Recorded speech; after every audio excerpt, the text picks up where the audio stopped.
अजीज नबीब का एक शेर है कि ये देख लो गलत ना हो जाए। सारे सपने बांध रखे हैं गठरी में, सारे सपने बांध रखे हैं गठरी में, ये गठरी भी औरों में बट जाएगी। हाँ हाँ, बहुत बढ़िया। और अपने सारे आर्टिस्टों से और आपके लिए ये कामयाबियां, ये इज्जत, ये शोहरत, ये नाम, ये कामयाबियां, ये इज्जत, ये शोहरत, ये नाम तुमसे है। खुदा ने जो भी दिया है मकाम वो तुमसे है। जहाँ जहाँ है बुराइयां फकत वजह मैं हूँ। हो सकता है कई बार मैं सबके पैमाने पे खड़ा नहीं उतर पाता हूँ। जहाँ जहाँ है बुराइयां फकत वजह मैं हूँ, और जहाँ जहाँ है मेरा नाम सिर्फ तुमसे। थैंक यू भाई। क्या हाय आदित्य। तो जो कुछ भी दिया ऊपर वाले ने बस आप लोगों की वजह से हुआ है। कास्टिंग डायरेक्टर की पहचान तब होती है ना जब उसके साथ एक अच्छे एक्टर्स जुड़े। तो मेरा सौभाग्य रहा कि लखनऊ में इतने अच्छे एक्टर्स थे जिनके वजह से मुझे पहचान मिली। वो हमसे नहीं, मैं उनसे हूँ। इनका जब फोन आता है तो आमतौर पर कोई भी एक्टर या तो सोफे से 2 फीट ऊपर उठ जाता है या नीचे गिर जाता है। हकीकत में कहीं ना मैं भी इन्हीं में से था, ऐसी एक भीड़ से था। तो एक रास्ता शुरू से तलाशता रहा कि कैसे होता है सब कुछ, कैसे लोग पहुंचते हैं। हालांकि बताया आपने, मैं भी एक ऐसे खानदान से था जिसमें ट्रैक का तो दूर तो नहीं, जहाँ पर टीवी के नाम पर भी अस्तगफुरुल्लाह हो जाता था। एक लंबा सिलसिला है। ज़ैनब से दादा की शुरुआत हुई, उसके बाद प्रणाम, बगावत, गुलबैया 2 जो कि अभी आनी है, गुलाबो सिताबो आप देख ही चुके हैं, तन्वेट्स 1 और 2, बाटला हाउस, चीट इंडिया, इन सब फिल्मों में दादा ने लगभग कास्टिंग करी है और साथ में ही कुछ फिल्मों में एक्ट भी किया है। जब मैंने ये फैसला किया था ना तो मेरे पीछे पूरा खानदान था। अगर सामने नॉर्मल लफ्जों में कहूँ तो अरे यार इनका लड़का तो नचनिया बन रहा है, और पेरेंट्स में कभी खिलाफ नहीं होते। ये चीज प्लीज जो भी हो वो अपने दिमाग से निकाल दे कि पेरेंट्स खिलाफ होते हैं। वो सिर्फ इस बात के लिए परेशान होते हैं कि आपका फ्यूचर क्या है, क्या वो सिक्योर है। पेपर में वर्गीकृत एक कॉलम आता था, उसमें अच्छा होता था कि हीरो बनना हो तो इस नंबर पे कॉल करें, सिंगर हो तो इस नंबर पे कॉल करें। हम ऐसी जगह पर भाई एक दो फ्रेंड्स को पकड़ा कि नहीं चलते हैं। अच्छा, नौटंकी एक वर्ड है ना जो गाँव में शुरू से होता है। हालांकि वो सबसे बेहतरीन कला है जो लोग समझ नहीं पाते। मैं कतई झूठ नहीं बोलूंगा, और मेरे ख्याल से अगर कोई बोलता भी है तो झूठ है। मुंबई में रोज 5000 लोग उतरते हैं स्टेशन पे, और वो 5000 एक्टर होते हैं। वो सब एक्टर ही होकर उतरते हैं, उनका प्लान नहीं। बहुत कम होते हैं जो डायरेक्शन का कोर्स करके आते हैं कि वो डायरेक्शन, वो एक्टर ही बनना चाहते हैं। पर एज एन एडी समझे, वो ज्वाइन करते हैं। कोई कास्टिंग में ज्वाइन करता है, कोई प्रोडक्शन में ज्वाइन करता है, कोई डायरेक्शन में ज्वाइन करता है। मेन मोटिव सबका ये होता है कि वही ट्रैक है कि जाना एक्टिंग में। एक्टिंग में कभी फर्क नहीं पड़ता आपकी हाइट क्या है, आपकी पर्सनालिटी क्या है, आप गोरे हो, आप काले हो, आप अच्छे घर से हो, आप फटीचर घर से हो, या आपके पैर में चप्पल है, या आपके जूते हैं, या आपके कपड़े फटे हैं। एक 3-4 जोड़ा मैंने कपड़े रखे अपने और निकल आया। मम्मी रो रही, बहन रो रही, मैं निकल पड़ा घर से कि ठीक है। तो अब निकल तो गया, मेरे पास कोई जवाब नहीं, मैं क्या करूंगा। एक फ्रेंड है अंकिता श्रीवास्तव, अभी गवर्नमेंट जॉब में है, तो उसका फोन आई, सर कहाँ हूँ। मैंने बोला यार ऐसा ऐसा हो गया, मैं घर से निकल गया। कहाँ जाओगे, पता नहीं। पैसे वैसे, हाँ 200 रुपए। तो वो बोले कि एक काम कर, तू वहीं रुक, मैं आता हूँ। मुंशी पुलिया पर वो मुझे मिली, उसने मुझे अपने रूम की की दी। बीबीडी में उसका एक 3 BHK का फ्लैट खाली पड़ा था, कुछ भी नहीं था, सिर्फ एक प्यूरीफायर उसके घर में लगा हुआ था। उसने कहा यार मेरा एक खाली रूम पड़ा है, तू चाहे तो वहां जाकर रुक। तो मैं सोचती हूँ, गया तो मतलब 2 साल से घर बंद था। एक फुल टी-शर्ट पड़ी थी, मैंने उसी से पूरा घर धोया, पोछा उसको, फिर निचोड़ा, फिर पोछा, फिर निचोड़ा, फिर निचोड़ा। फिर एक फ्रेंड है मेरी अंजलि जोशी, उससे मैंने बोला, वो कुछ बुक्स लेकर आई मेरे लिए, उसने बुक्स दिया, और एक ब्लैंकेट लेकर आई कि सर ये रख लो। वो 22 दिन मेरी जिंदगी के सबसे ज्यादा स्ट्रगल वाले थे, क्योंकि मेरे पास खाने को कुछ नहीं था, और यार मैं थोड़ा सा खुददार किस्म का था शुरू से। दिन भर रोजा रहता था, शाम को अफ्तारी के टाइम टूट के खा लेता था मस्जिद में जाके। हर घरों से अफ्तारी आती थी। ऐसे टाइम पे मैंने फिल्म की थी की कास्टिंग उस वक्त मैंने की थी, दावत इश्क की। मुंबई जाने से पहले मैं सबसे कहूंगा, अगर आप मुंबई का प्लान कर रहे हो तो प्लीज सबसे पहले जाइए, कम से कम 10 से 15 दिन वहां पर स्पेंड करिए। घर से सामान लेके फौरन मत निकल जाइए। क्या करते हैं, बैग पैक किया, मुंबई पहुंचे, दिमाग में होता है कि हम हीरो बन गए। क्योंकि अभी तो मैं एक शहर से निकला हूँ, एक कुएं से निकला हूँ मेरे भाई। वहां तो पूरे देश के लोग आ रहे हैं, अब तो विदेशों के भी आने लगे हैं। तो वहां जब आप पहुंचेंगे ना, तो सबसे पहले जब लाइन में मेरे लगा ना, तो ऐसे ऐसे था। तो मुझसे 2 फुट ज्यादा लंबा, कोई छोटा, और कोई ये बढ़िया ऑडी से चला रहे हैं। तो पहला तो दिमाग में ये आता है यार ये सब हीरो जैसे हैं यार, पर हीरो ही फिल्म में नहीं होता मेरे भाई, बहुत सारे कैरेक्टर्स होते हैं। मैं तो डे फर्स्ट लाइन से मैं भाग आया था। मुझे इतना ज्यादा डर लगा कि यार एक से बढ़कर एक है यहाँ पर। तो पंजाब से चला रहा, कश्मीर से ये चले आ रहे हैं, गोरे चिट्टे लंबे लड़के। तो मैं भाग आया था वहां से। मैंने कहा यार क्या, तो फिर मेरा फ्रेंड है आसिफ, उसने कहा नहीं सर, हर एज के होते हैं, सब कुछ होते हैं, सबके लिए कैरेक्टर्स हैं, एक फिल्म में सिर्फ हीरो नहीं होता। मुंबई जाने से पहले मैं थपलियाल सर से मिला, मैंने कहा सर मैं मुंबई जा रहा हूँ, तो कुछ लिखे हैं, तो एक छोटी सी नोटबुक मैंने उनको दी, तो उन्होंने कहा मुंबई जा रहा है, आप बैठ। तो उन्होंने कहा जब सैफ पानी के अंदर जब घुसो तो समुद्र की लहर एक थपेड़ा मारती है तुम्हें, और तुम क्या होता है जब थपेड़ा आता है 2 कदम पीछे हटते हो, या तो फिर तुम्हें डर होता है तुम्हारी पैंट भीग जाएगी, शर्ट भीग जाएगी, तुम पीछे हट जाते हो, या फिर तुम 2 कदम आगे बढ़ते हो, फिर एक बड़ा सा झोंका आता है, फिर वो तुमको मारता है, फिर तुम पीछे हटते हो। और अगर फिर तुम उससे लड़ते हुए आगे बढ़े ना, तीसरा थपेड़ा आएगा और तेज तुम्हें डराएगा, नहीं कहीं तुम डूब तो नहीं जाओगे। अगर तुम उससे लड़ ले गए, आगे बढ़ते गए ना, तो समंदर तुम्हें अपने आगोश में ले लेगा, तुम समा जाओगे। उन थपेड़ों से तुमने लड़ लिया है, तुमने ये कहीं ना कहीं ठान लिया है कि तुम्हें लड़ना है, तुम्हें जीतना है, और अपने ऊपर वर्कआउट करके जाओ। आप जाओगे, रोज ऑडिशन दोगे, रोज रिजेक्शन मिलेंगे, वो रिजेक्शन नहीं है, आप हर दिन ऑडिशन से आप सीख कर आ रहे हो। आप आकर अपने आप को टटोलिए, आपने गलती क्या दी। तो दिन भर हम लोग ऐसे घूमते थे, शुरुआत में रूम मिला, शाम को उसी प्रिंटिंग प्रेस में लोग ऐसे ही सो जाते थे, सुबह जाके नॉर्मली लाइन लगते थे 3 रुपए देकर, तो फिर 10 मिनट के लिए वॉशरूम जाना पड़ता था, वो भी नॉक करके, चलो भाई जल्दी जल्दी। तो उसने बोला गाली देके, अबे तू चिल्लाता जाता है, तू लाउड हो जाता है। थिएटर और कैमरे में थोड़ा सा फर्क है, थिएटर तो लार्जर देन लाइफ होता है, मुझे लास्ट वाले तक अपने रिएक्शन पहुंचाने। अगर मैं अभी आपसे ऐसे बात कर रहा हूँ, अगर मैं थिएटर में आपसे पूछूंगा तो मैं और कैसे हो, अगर हमने कैमरा और इसका फर्क नहीं जाना ना, तो यकीन करिए कई साल निकल जाते हैं इसी उधेड़ बुन में। इस कमी को कोई दूसरा नहीं बता पाएगा, कि हमें खुद समझना पड़ेगा। आदित्य, बहुत बड़ी बात है, मैं भी बैठा हूँ, आप भी बैठे हो, आप जानते हो कि आपके अंदर क्या कमी है अभी, और आप पर किसको वर्कआउट करना है, और ये मैं भी जानता हूँ। पर अगर ये जानते हुए भी मैं सबसे झूठ बोल रहा हूँ तो ये मैं गलत हूँ। तो उस पोयम को लिखते नहीं है, उस पोयम को जीते हैं, कहीं ना कहीं जीते हैं, शायरी को, उस कविता को जीते हैं, कहीं ना कहीं विजुअल्स चल रहे होते हैं हमारे। कभी कभी जब ब्रेकअप होता है ना, तो सैड सॉन्ग सुनो ना, तभी वो इसी विजुअल चल रहे होते हैं। तो अभी के ऑडिशन में फर्क ये पड़ा है ना, अब हम लोग अगर लगता है कि कैरेक्टर मैच कर रहा है, हम लोग 10 बार 12 बार 15 बार उस पर वर्कआउट। अच्छा, सिंपल सी बात है यार, हम एक नई चेयर पर ही बैठते हैं ना, तो 10 मिनट लगता है उसको समझने में, एडजस्ट करने में। एक नया कपड़ा ही पहनते हैं ना, तो 10 मिनट लग जाता है एक कंफर्ट जोन में आने पर। तो एक लाइन मैंने बंदे को दी है, और हम कैसे एक्सपेक्ट कर सकते हैं कि 4 मिनट में, 10 मिनट में, 1 घंटे में बंदा वो लाइन मेरे हिसाब से बोल के चला जाएगा, मेरी ब्रीफ के हिसाब से बोल रहा है, वो मेरी कमी है। तो अभी ये बहुत सारी चेंजेस आए हैं, तो फंसा रहे हो। अगर उसमें से कोई ऑनलाइन हुआ ना, तो गोलियां चल जाएंगी।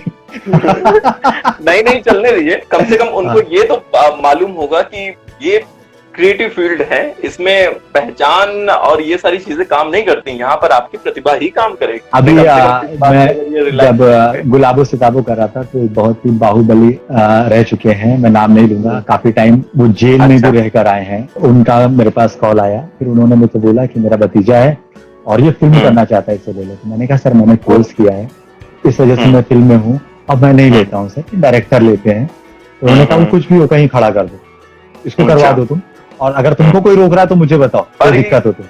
सीनियर एक्टर्स को कास्ट करने का प्रेशर होता है किसी तरीके का, या वो ये बात समझ जाते हैं कि शायद मैं फिट नहीं हो रहा हूँ, इसलिए मैं कहा? अभी फिलहाल लखनऊ में सीनियर्स के साथ दिक्कत नहीं है, बहुत अच्छे हैं, बहुत ही कोऑपरेटिव हैं। एटलीस्ट ऑडिशंस के बाद वो फोन करके पूछते तक नहीं है, और हालांकि पूछना भी नहीं चाहिए।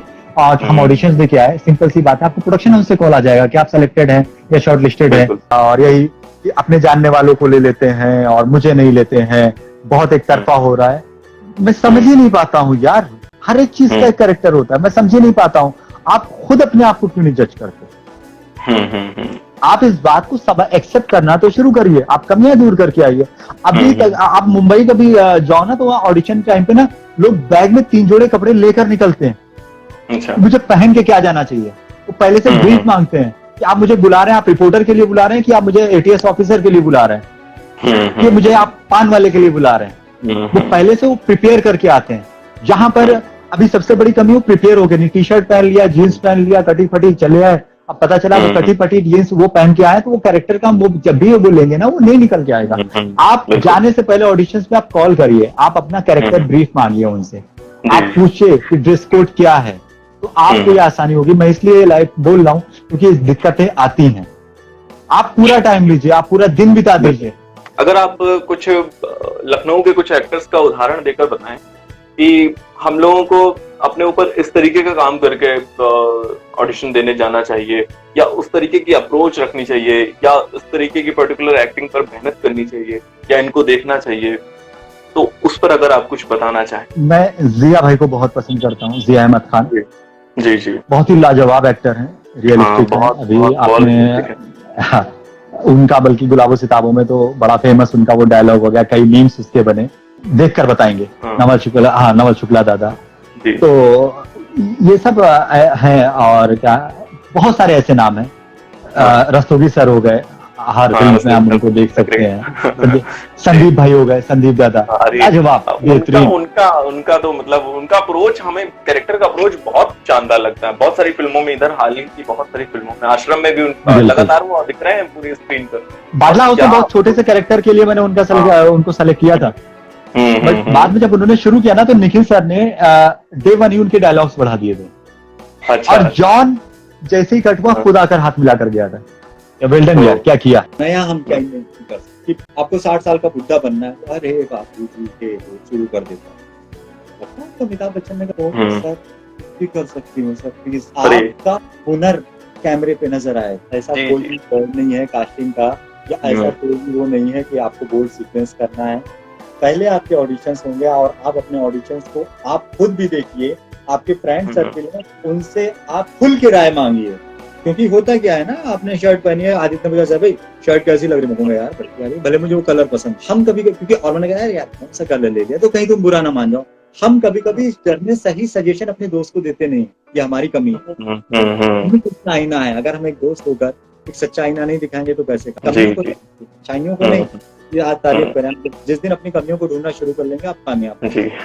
राजपाल यादव का किस्सा अब बताया था, थपलियार सर ने बहुत ही परेशान आदमी थे वो, इतने कि पूरा डीएनए उनसे परेशान रहता था। उनको घर पे बैठा के कह रहे, मैंने उनको खाली काम दिया कि मैं घंटे में आऊंगा, तब तक घड़ी की सुई से तुम्हें ताल मिलाना है। ठीक ठीक ठीक। तो सिर्फ वो रिदम पकड़ने के लिए, हर डायलॉग का अपना एक रिदम है। अगर आपका को एक्टर भी आपके सपोर्ट में अगर सही नहीं है, तो आप एक्टर नहीं हो सकते। हाय आदित्य, कैसे हैं आप? कैसे हैं? मैं बिल्कुल ठीक। आप बताओ आप कैसे हो? तो लग रहा है भाई हमेशा बेहतरीन ही रहता है। आवाज आ रही है ना दादा, कोई दिक्कत तो नहीं? हाँ नहीं, बिल्कुल क्लियर है आपकी आवाज। आप मेरी आवाज सुन पा रहे हैं? जी जी बिल्कुल बिल्कुल बिल्कुल आ रही है। चलिए बहुत बढ़िया। और कैसा चल रहा है आपका टाइम इस कोरोना टाइम पर? दादा अभी तो बस घर पर ही हूँ, और यही सब इंटरव्यू और पोएट्री वगैरह सारी चीजें आप देख ही रहे हैं। यार कोरोना ने जानते हो एक चीज बहुत अच्छी कर दी है जी। हम लोग ना अभी तक इस भाग दौड़ में अपने आप को नहीं ढूंढ पा रहे थे, कहीं ना कहीं हम लोग कंफ्यूज थे इस चीज को लेकर कि हम में क्या टैलेंटेड है, हम लोग क्या कर सकते हैं। पर कोरोना ने सिखा दिया। मैंने देखे आज पोस्ट आपके, यार आप भी यार कसम से टक्कर दे सकते हो। अरे दादा ये आप बोलते हैं, बहुत बड़ी बात है आप। और यार वॉइस कसम से अभी लास्ट मैंने लाइक किया है, गजब की वॉइस है यार आपकी। यार डर लगने लगा है, अच्छा हुआ पूरी तरह से मेरे फील्ड में नहीं हूँ। डरिए नहीं दादा। आज हमारे साथ जो है उनका परिचय बहुत साधारण नहीं है, तो साधारण तरीके से देते बनता भी नहीं है। नहीं यार ये मत कहिए, आप ही लोगों के बीच से हूँ, आप ही लोगों का बनाया हुआ हूँ, तो बहुत साधारण सा आदमी हूँ। तो जो कुछ भी दिया ऊपर वाले ने बस आप लोगों की वजह से हुआ है। कास्टिंग डायरेक्टर की पहचान तब होती है ना जब उसके साथ एक अच्छे एक्टर्स जुड़े। तो मेरा सौभाग्य रहा कि लखनऊ में इतने अच्छे एक्टर्स थे जिनके वजह से मुझे पहचान मिली। वो हमसे नहीं, मैं उनसे हूँ। आज जो भी हूँ मैं उन्हीं की वजह से हूँ। आपका बड़प्पन है, आपका बड़प्पन है। तो खैर मैं फॉर्मल इंटरव्यू दूं, इंट्रोडक्शन दूं, उससे पहले कहानी है कि एक वो लड़का जिसकी फैमिली बैकग्राउंड में ऐसा था कि सभी मौलाना और सभी धर्म को मानने वाले और मतलब बहुत अच्छे से उसी में रमे हुए लोग रहे। और उनके यहाँ टीवी नहीं था। टीवी इसलिए नहीं था कि कोई फाइनेंशियल दिक्कत थी, टीवी इसलिए नहीं था कि टीवी को बहुत अच्छा नहीं माना जाता था। टीवी सिनेमा ये सब देखकर माना जाता था कि बच्चे खराब हो जाएंगे या ऐसा इफेक्ट पड़ेगा उन पर, तो इसलिए टीवी नहीं था। तो वही बच्चा बड़ा होता है, अपने सपनों की तरफ जाता है, क्योंकि उसके अंदर एक ललक होती है, एक जज्बा होता है कि मुझे कुछ अच्छा करना है, कुछ नया करना है। और वो सफर की उड़ान भरता है, और फिर थिएटर से शुरुआत होती है, और फिर वो सिलसिला फिल्मों की तरफ जाता है। अभिनय से शुरुआत होती है, फिर कास्टिंग डायरेक्टर के रूप में हम सबके बीच में आते हैं। और परिचय में छोटी छोटी 2-4 चीजें हैं कि इनका जब फोन आता है तो आमतौर पर कोई भी एक्टर या तो सोफे से 2 फीट ऊपर उठ जाता है या नीचे गिर जाता है। और अभी सभी अभिनेताओं को, अभी क्या मतलब हमेशा ही सभी अपने अभिनेताओं को एक पंखों की नए पंख देने वाले और उन्हें उनके सपनों को साकार करने में बहुत बड़ा हाथ होता है इनका। तो ज्यादा भूमिका न बांधते हुए हम डायरेक्ट बताएंगे कि हमारे साथ हैं लखनऊ के जाने माने कास्टिंग डायरेक्टर सैफ भाई, मोहम्मद सैफ का। तो आपका बहुत बहुत स्वागत है। Thank you. Hi Sanjana, hi Navneet, मैं देख रहा हूँ कैसे हैं आप दोनों? सबको हेलो करते रहिए। आदित्य, बस एक कोशिश रही जोड़ने की। हकीकत में कहीं ना मैं भी इन्हीं में से था, ऐसी एक भीड़ से था। तो एक रास्ता शुरू से तलाशता रहा कि कैसे होता है सब कुछ, कैसे लोग पहुंचते हैं, कैसे क्या करना चाहिए। हम अक्सर इसी उधेड़-बुन में रह जाते हैं और एक ख्वाब जो हमारा बना हुआ होता है टूट जाता है, क्योंकि सही ट्रैक हम लोग नहीं पा पाते, उस ट्रैक के चक्कर में भटकते रहते हैं। हालांकि बताया आपने, मैं भी एक ऐसे खानदान से था जिसमें ट्रैक का तो दूर तो नहीं, जहां पर टीवी के नाम पर भी अस्तगफुरुल्लाह हो जाता था। तो खैर वो रहा शुरू से, क्योंकि मेरे वालिद साहब, मेरे फादर वो खुद एक मौलाना है, तो शुरुआत में थोड़ा सा स्ट्रगल रहा इन सब चीजों को लेकर।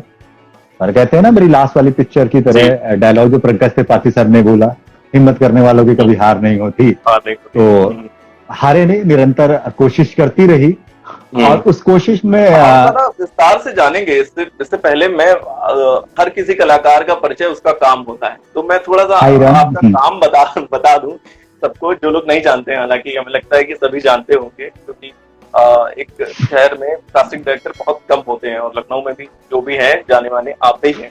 तो एक लंबा सिलसिला है। ज़ैनब से दादा की शुरुआत हुई, उसके बाद प्रणाम, बगावत, गुल भैया 2 जो कि अभी आनी है, गुलाबो सिताबो आप देख ही चुके हैं, तन्वेट्स बनू 2, बाटला हाउस, चीट इंडिया, इन सब फिल्मों में दादा ने लगभग कास्टिंग करी है और साथ में ही कुछ फिल्मों में एक्ट भी किया है। जी, मैं जानना चाहूंगा दादा, शुरू से बिल्कुल अब तक के सिलसिले को विस्तार से बताएं आप। चलो, कम से कम इसी बार एक मेमोरी जो रिपीट हो रही है लाइफ की, सबसे अच्छी।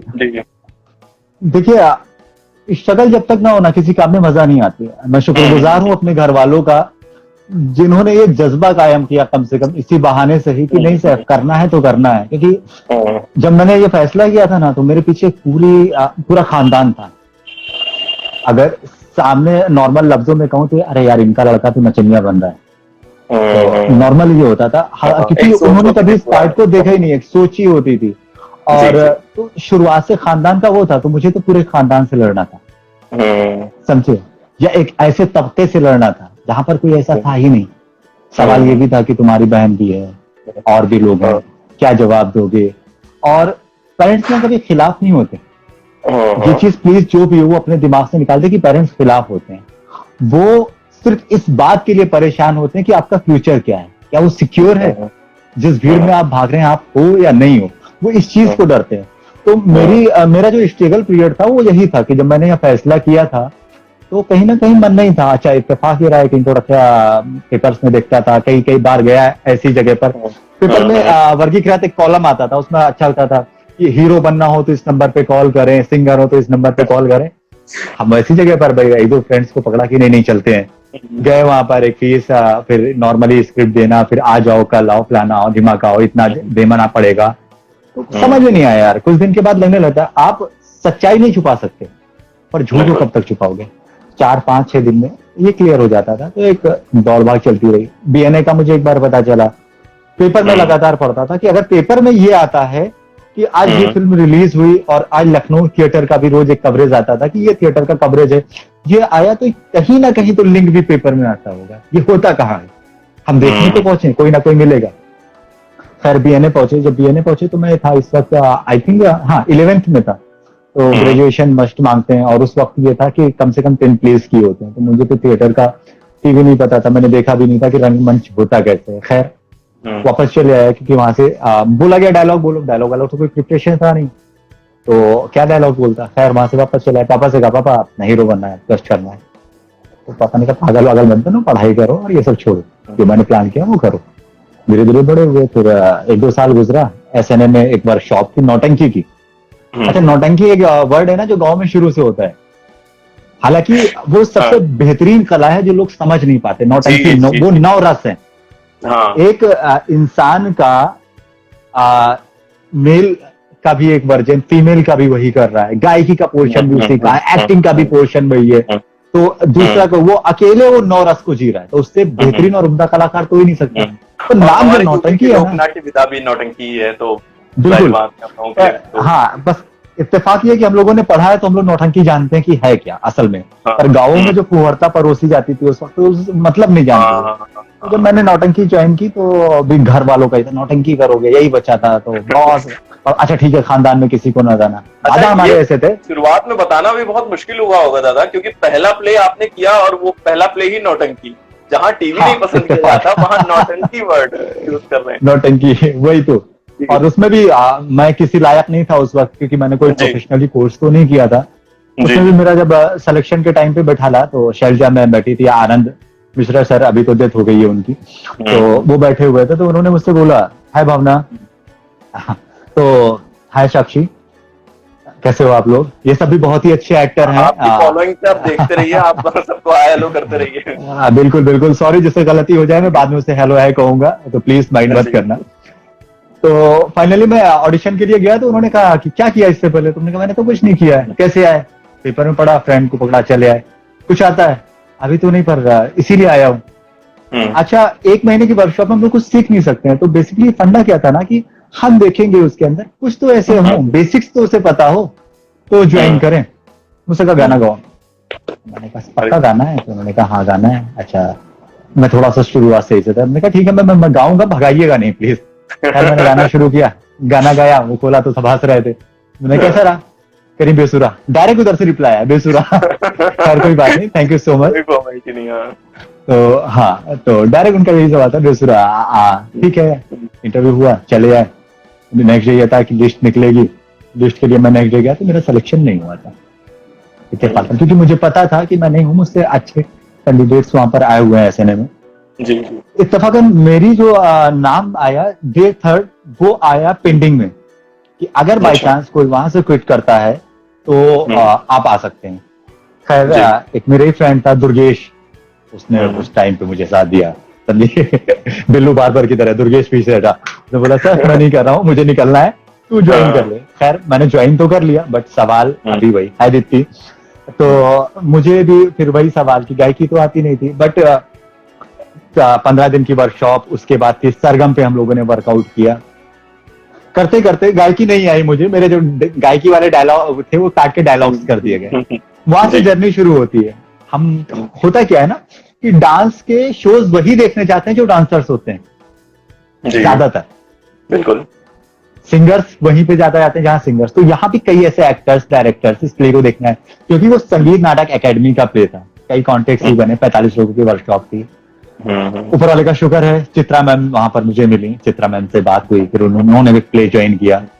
बीएनए में थी, तो बीएनए जो मेरा पहुंचना हुआ, बीएनए से मैंने बीएनए से पढ़ाई तो नहीं की, पर बीएनए से कुछ प्ले करने का सौभाग्य मिला, वो चित्रा मैम के थ्रू मिला। बहुत कुछ सीखा उनसे, चित्रा मैम को के साथ। फिर 8-10 प्ले लगातार मैंने किया। फिर वहां से मुझे डॉक्टर विनोद कुमार थपियाल सर मेरे गुरु, रस्तोगी सर मेरे गुरु मिले।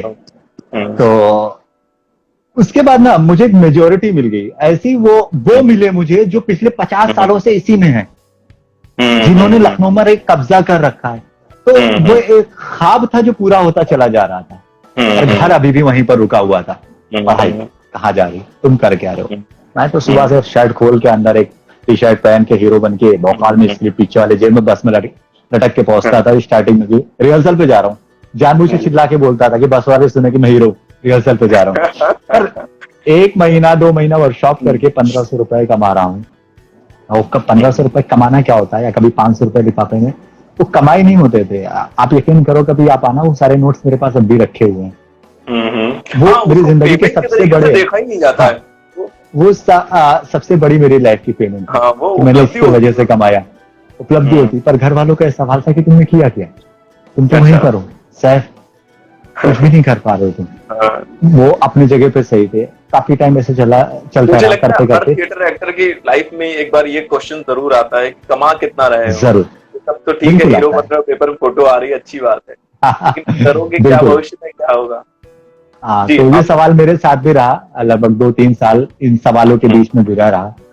काफी घर में माहौल भी इन चीजों को लेकर खराब रहता था, जाहिर सी बात है, क्योंकि उनको मेरे फ्यूचर की फिक्र थी।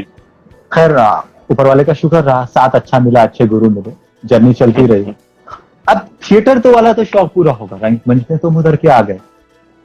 अब मेन तो फोकस जो होता है वो मीडिया, जो हर एक बंदा चाहता है कि फिल्मों में कैसे आए, क्या करें। अब वही एक कंफ्यूजन फिर से आके खड़ी हुई। फिर पापा के पास, पापा हीरो बनना है, मुंबई जाना है, मैंने कहा घूमने जाना चले जाओ, और अगर इसके लिए जाना है तो मैं नहीं जाने दूंगा, आई एम सॉरी, क्योंकि मुझे मालूम है कितना बड़े तीस मारता हूँ।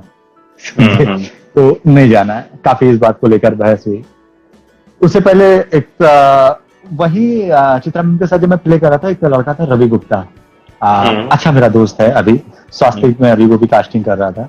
तो तनुवर्स मनु पार्ट 1 की शूटिंग चल रही थी, तो वो अक्सर वो आया करता था, तो उसको देख के बड़ा वो लगता था, अरे रवि सर आ गए, फिल्म कर रहे हैं, कंगना वाली फिल्म कर रहे हैं, तनुवर्स मनु कर रहे हैं। तो एक वो एक्साइटमेंट रहता था उनको देख के, जबरदस्ती सर कैसे हैं आप, ये वो हो सकता है शूटिंग पर ले जाए। खैर रवि ने बहुत सपोर्ट किया, अभी भी कॉन्टेक्ट में हम लोग। तो रवि से बात हुई, फिर रवि ने हैदर से मिलाया, हैदर जैदी अभी भी वो है प्रोडक्शन में। हैदर मिले, बुलेट राजा से हमारी इंटरव्यू हुई एज एन एक्टर। तो बुलेट राजा में एज एन एक्टर मैंने 20 दिन का शेड्यूल था मेरा, 10 से 20 दिन के बीच का, वो तो किया। फिर उसके बाद एक दो और फिल्म थी, छोटे मोटे एक्टर्स किए, है नहीं कैसे हो, तो वो तो मैंने किया। बट अभी भी ना एक क्यूरियोसिटी जो थी ना वो सेट पर रहने वाली, क्योंकि एक एक्टर का क्या होता है ना, वो 2 दिन के लिए जाता है सेट पर, अपना काम करता है, पेमेंट उठाता है, चला आता है, फिर हम बाकी के 28 दिन घर में हैं। सवाल अब भी हमारे इर्द गिर्द वही है कि मैंने क्या किया, क्योंकि ये तो स्ट्रगल ही पीरियड है। बाकी के 28 दिन तो हम घर में, हमने किया क्या। देन फिर मैंने सोचा हैदर से मेरी बात है कि यार हैदर मैं जानता तो लखनऊ में सबको हूँ, सारे एक्टर्स को जानता हूँ, फिल्म भी लखनऊ में आती है, और कास्टिंग को लेकर सबसे बड़ा पंगा होता है कि अच्छे एक्टर्स हैं कौन, कैसे प्रोवाइड किया जाए, क्या किया जाए। हैदर ने मुझे सजेस्ट किया, तुम कास्टिंग क्यों नहीं करते, मैं भी करूंगा। हैदर अच्छी जगह पर था, ये हैदर का ही सजेशन था कि सैफ तुम कास्टिंग करो। पहला चांस भी थैंक्स हैदर, पहला चांस भी हैदर ने मुझे ज़ैनब ने दिया कि सैफ हैदर ज़ैनब में करो, और वरुण जी सपोर्ट करेंगे तुम्हें, और मैंने ज़ैनब किया। तो उससे फायदा ये हुआ 55 दिन के शेड्यूल में मैं सेट पर था।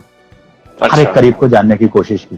ज़ैनब लोगों को मैं बता दूं, ये शोरगुल के नाम से, शोरगुल, हाँ सॉरी, बाद में ये शोरगुल हो गई थी। ज़ैनब थोड़ा सा कंट्रोवर्सी थी और टॉपिक भी कुछ ऐसा था, तो उसके बाद हाँ तो ज़ैनब हो गया। तो फिर ज़ैनब से मेरी एंट्री हुई एज एन कास्टिंग डायरेक्टर इस फील्ड में। हालांकि उसके बाद एक अच्छी एंट्री हुई, लगातार शुरुआत रही। अच्छा, यहाँ मैं ये पूछना चाहूंगा कि ये मतलब आपका सोचा समझा प्लान था कि मुझे कास्टिंग के जरिए फिल्मों में जगह बनानी है, या बस आपको एक चांस मिला और आपने कहा कि बस मौका अच्छा है यार लपक लो? मैं कतई झूठ नहीं बोलूंगा, और मेरे ख्याल से अगर कोई बोलता भी है तो झूठ है। मुंबई में रोज 5000 लोग उतरते हैं स्टेशन पे, और वो 5000 एक्टर होते हैं, जो सब एक्टर ही होकर उतरते हैं। उनका प्लान नहीं, बहुत कम होते हैं जो डायरेक्शन का कोर्स करके आते हैं कि वो डायरेक्टर में, वो एक्टर ही बनना चाहते हैं। पर एज एन एडी समझे, वो ज्वाइन करते हैं, कोई कास्टिंग में ज्वाइन करता है, कोई प्रोडक्शन में ज्वाइन करता है, कोई डायरेक्शन में ज्वाइन करता है। मेन मोटिव सबका ये होता है कि वही ट्रैक है कि जाना एक्टिंग में। तो मेरा भी मेन मोटिव जो ये था, मुझे एक्टिंग में जाना था, मुझे कैमरा पास से जानना था, मुझे उसकी बारीकियों को सीखना था, और मुझे लखनऊ शहर को भी जानना था। तो मैं भी बस, मेरा रीजन यही था कास्टिंग में जाने का कि मुझे जाना है, मुझे सीखना है। और ये मैं 2 दिन का जो एक्टिंग करके मैं 10,000 कमा रहा हूँ, ये मेरी लाइफ नहीं है। मुझे बहुत कुछ करना है इसी फील्ड में। एज एन कास्टिंग आने से हमारा एक सैलरी पैकेज होता है, एक अच्छा हैंडसम अमाउंट होता है, प्लस मुझे सेट पे रहने को मौका मिलता है, सारे बड़े स्टार से उनकी लाइफ की जर्नी को जानने का मौका मिलता है। और सबसे अच्छी चीज है ना, एक चैलेंजिंग वर्क, समझे ना। एक पेंटिंग लगी है ना, बोले कि आदित्य ये पेंटिंग तुमको बनाना है, और मुझे यकीन है तुम बहुत अच्छा बना लोगे। आदित्य 100% तुम अपना 100% दोगे, तुम जान लगा दोगे उस पेंटिंग के चक्कर में, क्योंकि मैंने अपना कॉन्फिडेंस दिखाया कि आदित्य तुम बहुत अच्छा बना सकते हो। तो जब एक डायरेक्टर आता है ना, तो अभी तो मैं शुरुआत में हूँ, तो एक जब डायरेक्टर आता है ना, तो मुझसे वो बोलता है कि सैफ मुझे 50 साल का एक बंदा चाहिए, जो 50 साल का है, नॉर्मल सा है, बट उसकी वाइफ की डेथ हो चुकी है, बच्चे हैं जो कभी टाइम उसे सही से नहीं देते हैं, सैलरी पैकेज उसका अच्छा है, उसकी लाइफ में एक फ्रेंड है उसकी जो उसे मानती है, जिससे अपनी बातें शेयर करती है, तो ये सारा सर्किल बना के ना एक कैरेक्टर बनता है। वो 50 के एक आदमी है जिसकी वाइफ नहीं है, बच्चे सपोर्ट नहीं करते हैं, वो अपनी धुन में रहता है घर में, वो घर में जाता है, घर के अंदर इंटर करता है चुपचाप, बेटा कॉफी मिलेगी, कॉफी पीता है, अपने बिस्तर पे लेट के अपनी बुक्स पढ़ता है। वो एक कैरेक्टर अलग है, उसका घर का एंट्रेंस ही अलग होगा, उसकी अलग हो जाएगी। एक 50 साल का बुड्ढा है जिसके घर में सब कुछ, कोई बच्चा नहीं है पर बड़ा खुशहाल है, एक साइकिल की पंचर की दुकान है, वो आएगा साइकिल से छोटी सी पोटली उतारेगा, झूला उतारेगा, फिजिकली वो थोड़ा सा डैमेज होगा। तो हर एज में हर एक कैरेक्टर होता है। मैं सैफ हूँ, मेरी एज तुम्हारी एज में ज्यादा फर्क नहीं है, पर हम दो भी एक कैरेक्टर हैं। बिल्कुल। अभी जितने लोग भी ऑनलाइन हो, प्लीज एक बात, ये चीज सबसे पहले ध्यान दे दीजिएगा, एक्टिंग में कभी फर्क नहीं पड़ता आपकी हाइट क्या है, आपकी पर्सनालिटी क्या है, आप गोरे हो, आप काले हो, आप अच्छे घर से हो, आप फटीचर घर से हो, या आपके पैर में चप्पल है, या आपके जूते हैं, या आपके कपड़े फटे हैं। एक आपका एक्टर होना बहुत जरूरी है। अगर आप एक्टर नहीं है तो आप कुछ भी नहीं है, आप चाहे जितने अच्छे बन लो। मुंबई में जब मैं मुंबई गया था, मेरा भी ये था कि मैं मुंबई में जाऊंगा, तो उससे पहले पापा ने मुझे घर से भगा दिया था। एक फ्रेंड थी मेरी, मैं थैंक्स बोलूंगा उसको, अंकिता श्रीवास्तव। ये तब की बात है जब हम कर रहे थे, कौन सी मूवी थी यार, दावत इश्क। अच्छा। उसकी कास्टिंग के टाइम में तो घर वालों से बहुत बहस हुई, सुबह सुबह बहुत ज्यादा बहस हो गई इन्हीं सबको लेकर। तो पापा ने कहा ठीक है जैसे तुम्हारी मर्जी। फाइनली मैंने बैग उठाया, मैं घर से निकल गया। ये लाइफ में होता है सबके स्ट्रगल इसलिए बता रहा हूँ ना, इसके पीछे की मैं कहानी बताऊंगा आपको। घर से उठा सडन, 3-4 जोड़ा मैंने कपड़े रखे अपने और निकल आया। मम्मी रो रही, बहन रो रही, मैं निकल पड़ा घर से कि ठीक है। तो अब निकल तो गया, मेरे पास कोई जवाब नहीं, मैं क्या करूंगा। फिर एक फ्रेंड है अंकिता श्रीवास्तव, अभी गवर्नमेंट जॉब में है, तो उसका फोन आया, सर कहाँ हूँ? मैंने बोला यार ऐसा ऐसा हो गया, मैं घर से निकल गया। कहाँ जाओगे? पता नहीं। पैसे वैसे? हाँ 200 रुपए। तो वो बोलो कि एक काम कर, तू वहीं रुक, मैं आता हूँ। आती हूँ। मुंशी पुलिया पर वो मुझे मिली, उसने मुझे अपने रूम की कीधी, डीवीडी में उसका एक 3 BHK फ्लैट खाली पड़ा था, कुछ भी नहीं था, सिर्फ एक प्यूरीफायर उसके घर में लगा हुआ था। उसने कहा यार मेरा एक खाली रूम पड़ा है, तो चाहे तो वहां जाकर रुक। फिर मैं सोचती हूँ, गया तो मतलब 2 साल से घर बंद था, एक कोई टी-शर्ट पड़ी थी, मैंने उसी से पूरा घर धोया, पोछा उसको, फिर निचोड़ा, फिर पोछा, फिर निचोड़ा, फिर निचोड़ा। फिर एक फ्रेंड है मेरी अंजलि जोशी, उससे मैंने बोला, वो कुछ बुक्स लेकर आई मेरे लिए, उसने बुक्स दिया और एक ब्लैंकेट लेकर आई कि शायद ये रख ले। वो 22 दिन मेरी जिंदगी के सबसे ज्यादा स्ट्रगल वाले थे, क्योंकि मेरे पास खाने को कुछ नहीं था, और यार मैं थोड़ा सा खुददार किस्म का था शुरू से, बड़ी बोलने वाला, मैं नहीं लेता पैसा, मैंने पैसे नहीं लिए। रमजान का टाइम चल रहा था, मैंने बड़ा अच्छा मौका था, इबादत का, दिन भर रोजा रहता था, शाम को अफ्तारी के टाइम टूट के खा लेता था मस्जिद में जाके, हर घरों से अफ्तारी आती थी। ऐसे टाइम पे मैंने फिल्म की थी की कास्टिंग उस वक्त मैंने की थी, दावत इश्क की। मुंबई गया तो मुंबई जमा नहीं, तो खैर ईद से पहले पापा का फोन आया, पापा रो रहे थे, मैं भी रो रहा था, तो मैंने कहा नहीं बेटा तू वापस आ गया, तुझे करना है तो कर, बच्चा मिल जाना चाहिए। तो पापा ने भेजा मुझे मुंबई। तो एक मुंबई जाने से पहले मैं थपलियाल सर से मिला। अब ये स्ट्रगल की बात आती है, मुंबई जाते वक्त एक गलती करती है। मुंबई जाने से पहले मैं सबसे कहूंगा, अगर आप मुंबई का प्लान कर रहे हो तो प्लीज सबसे पहले जाइए, कम से कम 10 से 15 दिन वहां पर स्पेंड करिए। आप घर से सामान लेके फौरन मत निकल जाइए। हम हकीकत में समझ नहीं पाते। ये चीज अच्छी कर रहे हैं कि हर चीज को अंडरलाइन करके बोल रहे हैं, वरना मुझे इसको हाईलाइट करना पड़ता है अलग से। जैसे आपने अभी कॉम्प्लेक्स वाली बात करी कि बहुत सारे लोगों को रंग रूप कद को लेकर कॉम्प्लेक्स होता है, तो वो मत सोचिए मुंबई जा रहे हैं तो ऐसी ऐसी कंडीशन आएंगी, उसको ध्यान रखिए। जी दादा ऐसा ही बताइए। हाँ, कैसी है आप? Good evening. तो मुंबई में क्योंकि मैंने भी ये चीज नोटिस की, हम लोग क्या करते हैं, बैग पैक किया, मुंबई पहुंचे, दिमाग में होता है कि हम हीरो बन गए। क्योंकि अभी तो मैं एक शहर से निकला हूँ, एक कुएं से निकला हूँ मेरे भाई, वहां तो पूरे देश के लोग आ रहे हैं, अब तो विदेशों के भी आने लगे हैं। तो वहां जब आप पहुंचेंगे ना, तो सबसे पहले जब लाइन में मेरे लगा ना, तो ऐसे ऐसे था, तो मुझसे 2 फुट ज्यादा लंबा, कोई छोटा और कोई ये बढ़िया ऑडी से चला रहे हैं। तो पहला तो दिमाग में ये आता है यार ये सब हीरो जैसे हैं यार, पर हीरो ही फिल्म में नहीं होता मेरे भाई, बहुत सारे कैरेक्टर्स होते हैं। तो पहला तो डर यही आता है कि यार नहीं, मैं तो डे फर्स्ट लाइन से मैं भाग आया था।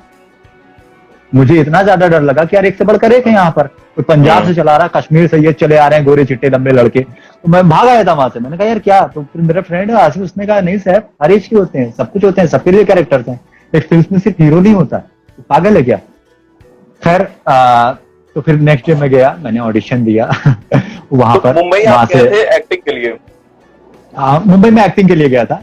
मुंबई जाने से पहले मैं थपलियाल सर से मिला। मैंने कहा सर मैं मुंबई जा रहा हूँ, तो कुछ लिखे हैं। तो एक छोटी सी नोटबुक मैंने उनको दी, तो उन्होंने कहा मुंबई जा रहा है, आप बैठ। बैठ गया उनके पैरों के पास। वो बताइए। उन्होंने कहा हाँ, तो उन्होंने कहा सर कभी समंदर देखा है? मैंने कहा हाँ दादा देखा है। समंदर के करीब गए हो? मैं कहा दादा गया हूँ। तो कहे आगे बढ़े हो, पानी में घुसे हो? मैं कहा दादा जब घुसो ना तो हाय गरिमा। गरिमा अच्छी एक्टर है, अभी हमारे साथ 2 फिल्म कर चुकी है और अभी तीसरी भी जल्दी साथ में ज्वाइन कर रही है। गरिमा को मेरा गरिमा। तो उन्होंने कहा जब सैफ पानी के अंदर जब घुसो तो समुद्र की लहर एक थपेड़ा मारती है तुम्हें, और तुम क्या होता है जब थपेड़ा आता है 2 कदम पीछे हटते हो। या तो फिर तुम्हें डर होता है तुम्हारी पैंट भीग जाएगी, शर्ट भीग जाएगी, तुम पीछे हट जाते हो, या फिर तुम 2 कदम आगे बढ़ते हो, फिर एक बड़ा सा झोंका आता है, फिर वो तुमको मारता है, फिर तुम पीछे हटते हो। और अगर फिर तुम उससे लड़ते हुए आगे बढ़े ना, तीसरा थपेड़ा आएगा और तेज तुम्हें डराएगा, नहीं कहीं तुम डूब तो नहीं जाओगे। अगर तुम उससे लड़ ले गए, आगे बढ़ते गए ना, तो समंदर तुम्हें अपने आगोश में ले लेगा, तुम समा जाओगे। उन थपेड़ों से तुमने लड़ लिया है, तुमने ये कहीं ना कहीं ठान लिया है कि तुम्हें लड़ना है, तुम्हें जीतना है। तो मुंबई भी वही है। जब आप शुरुआत में जाएंगे ना, तो वो थपेड़े आपको मिलेंगे, वो आपका स्ट्रगल है। आपको हारना नहीं है कि नहीं पहला झोंका लड़ा, अरे यार भीग जाएंगे, चलो वापस घर को चलते हैं, उससे लड़ना है। मुंबई आजमाती है आप, अगर आप उसके आजमाइश में खड़े उतरे हैं तो अपने आगोश में ले लेगी। मुंबई में कोई भूखा पेट नहीं सोता, वो सोता तब है जब वो मुंबई उसको आजमा रही होती है। अगर एग्जाम के तो यार छोटे छोटे हम लोग को हाई स्कूल क्या इंटर और 8th में भी नहीं पास करते। तो मुंबई जब शुरुआत में जाए तो पहले प्रिपेयर्ड होकर जाए। 6 महीने का एटलीस्ट अपना प्लान करके आप जाओ कि आपको कैसे स्टे करना है, कैसे रहना है, कैसे खाना है, कैसे पीना है, और अपने ऊपर वर्कआउट करके जाओ। आप जाओगे रोज ऑडिशन दोगे, रोज रिजेक्शन मिलेंगे, वो रिजेक्शन नहीं है, आप हर दिन ऑडिशन से आप सीख कर आ रहे हो। आप आकर अपने आप को टटोलिए, आपने गलती क्या दी। मैं गया फर्स्ट डे वहां पर, मैंने ऑडिशन दिया, इत्तेफाक से आशीष भट्ट, बड़ा ही अच्छा नाम है, आशीष ने मेरा ऑडिशन लिया था वहां पर। आशीष अभी कारगिल गर्ल में बीरू का पायलट का कैरेक्टर उसने किया है। आशीष भट्ट, तो आशीष भट्ट मिला मुझे, बहुत ही अच्छे से मिला। हाँ सैफ, वो भी दर्पण से था। तो मैंने ऑडिशन दिया, तो वहां से निकला तो उसने कहा अच्छा रहा सैफ, फ्रेंड था, कुछ बोल नहीं सकता था। 3-4 दिन मैंने ऑडिशन दिया, तो वहां सवाल होता था आप थिएटर से हो? मैं बड़ा खुश रहता था, हाँ मैं थिएटर से हूँ।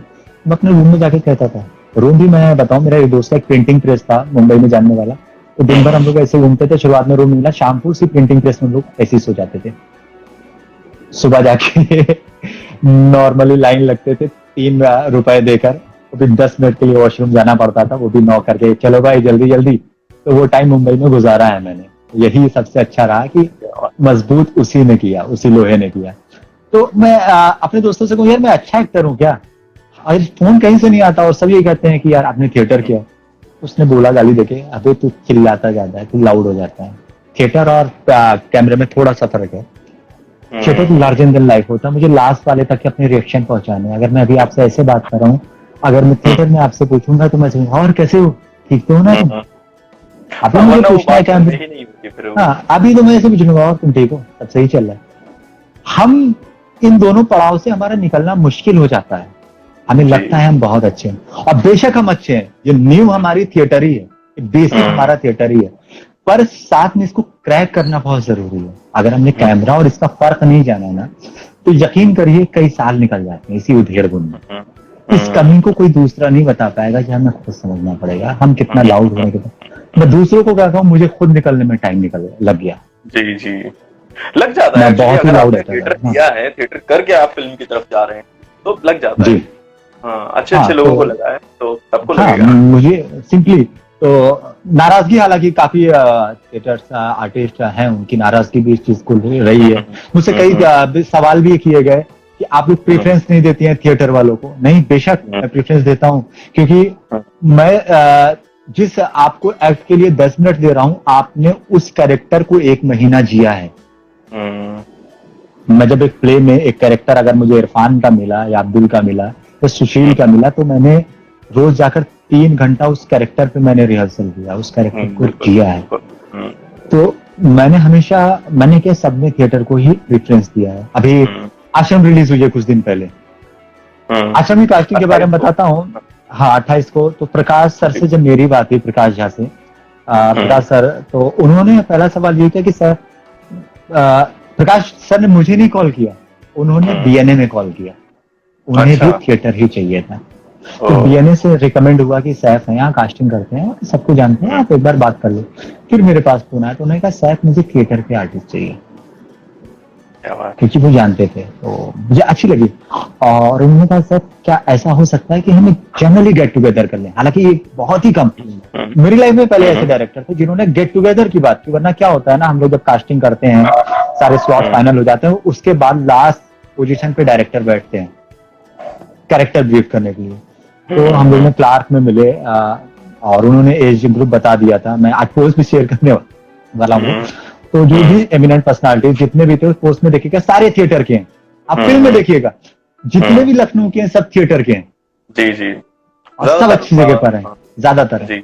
हम लोगों ने मीटिंग की और 1 घंटे का कन्वर्सेशन था प्रकाश सर, और उन्होंने जनरली बात किया, उन्होंने थिएटर से लेकर बात की कि थिएटर और आज में फर्क क्या आप जानते हो, आपको शिकायतें क्या है। बहुत अच्छी वो कन्वर्सेशन रही, बहुत अच्छी बातचीत रही, और उन्होंने वहीं से अपने कैरेक्टर फाइनल कर लिए। अच्छा, प्रकाश सर ने उसी 1 घंटे के स्लॉट में उन्हें उनकी सबसे बड़ी खासियत, वो खुद भी थिएटर से, उन्हें अपने एक एक कैरेक्टर का नाम याद होता है, एक एक आर्टिस्ट का नाम याद होता है। उन्होंने वहीं से सारे कैरेक्टर अपने फाइनल कर लिया, बहुत बड़ी बात है। तो थिएटर को हम लोग तवज्जो देते हैं हमेशा, पर बात यह है ना कि हम अपनी कमियों को तो तलाशें, हम वहां कमजोर पड़ जाते हैं, हम अपने आप को नहीं जानते। जब तक हम अपने आप को नहीं जानेंगे ना, ये आदित्य बहुत बड़ी बात है, मैं भी बैठा हूँ, आप भी बैठे हो, आप जानते हो कि आपके अंदर क्या कमी है अभी, और आप पर किसको वर्कआउट करना है, और ये मैं भी जानता हूँ। पर अगर ये जानते हुए भी मैं सबसे झूठ बोल रहा हूँ, तो ये मैं गलत नहीं होता। हो सकता है दूसरा वाला मुझे सजेस्ट हो। हम ऑडिशंस पे मेरे पास कई बार ऐसे सवाल भी आए हैं कि मेरा तो ऑडिशन अच्छा हुआ था, बेशक आपकी नजर में अच्छा हुआ होगा या आपको लगता है अच्छा हुआ होगा, पर एक डायरेक्टर है ना, एक राइटर ना, जब एक कहानी लेके चलता है, जैसे मैंने अभी शुरुआत में थोड़ी देर पहले बताया ना, कैरेक्टर को लेके, तो जब एक कहानी लिखता है, वो कहानी नहीं, वो एक किरदार लिखता है, वो एक जिंदगी। जब हम एक कहानी, एक पोयम लिखते हैं ना, या तो उस पोयम को लिखते नहीं है, उस पोयम को जीते हैं कहीं ना कहीं, जीते हैं, उस शायरी को, उस कविता को जीते हैं, कहीं ना कहीं विजुअल्स चल रहे होते हैं हमारे। कभी कभी जब ब्रेकअप होता है ना, सैड सॉन्ग सुनो ना, तभी वो इसी विजुअल्स चल रहे होते हैं। तो विजुअल्स होते हैं। एक राइटर और एक डायरेक्टर में विजुअल्स चल रहे होते हैं। हमें लगता है कि मैंने बहुत अच्छा किया, हो सकता है कि कास्टिंग डायरेक्टर उसको ही अच्छा लगता हो कि बहुत अच्छा किया, पर उसके विजुअल्स अलग हो। बिल्कुल बिल्कुल बिल्कुल बिल्कुल।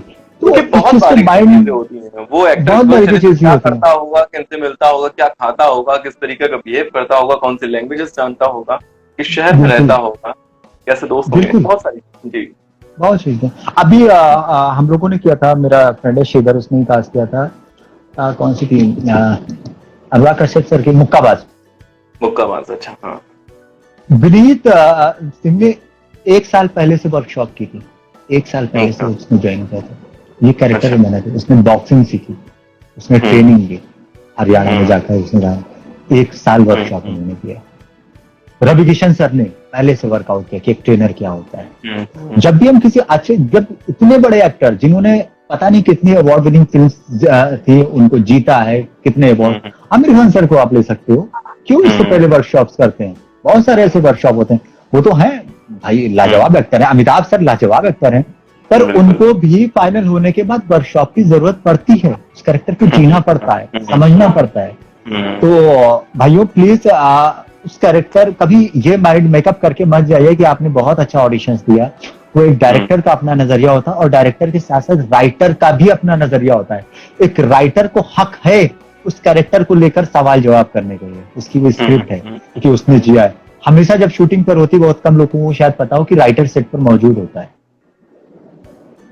जी, वो रहता है सेट पर, वो अपनी लाइंस के साथ रहता है, क्योंकि उसने उस पर वर्कआउट किया है, मेहनत किया है।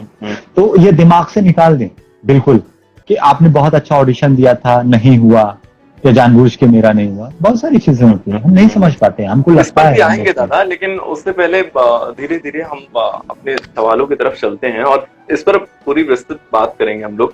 उससे पहले ये जानना चाहेंगे कि बेसिकली जो कास्टिंग आप करते हैं उसका पूरा प्रोसेस क्या होता है, किस तरीके से मुंबई से लोग आपको अप्रोच करते हैं और आप कैसे कैरेक्टर को अप्रोच करते हैं और फिर क्या सिलसिला बढ़ता है, कैसे? हाय यशा, कैसे हैं आप?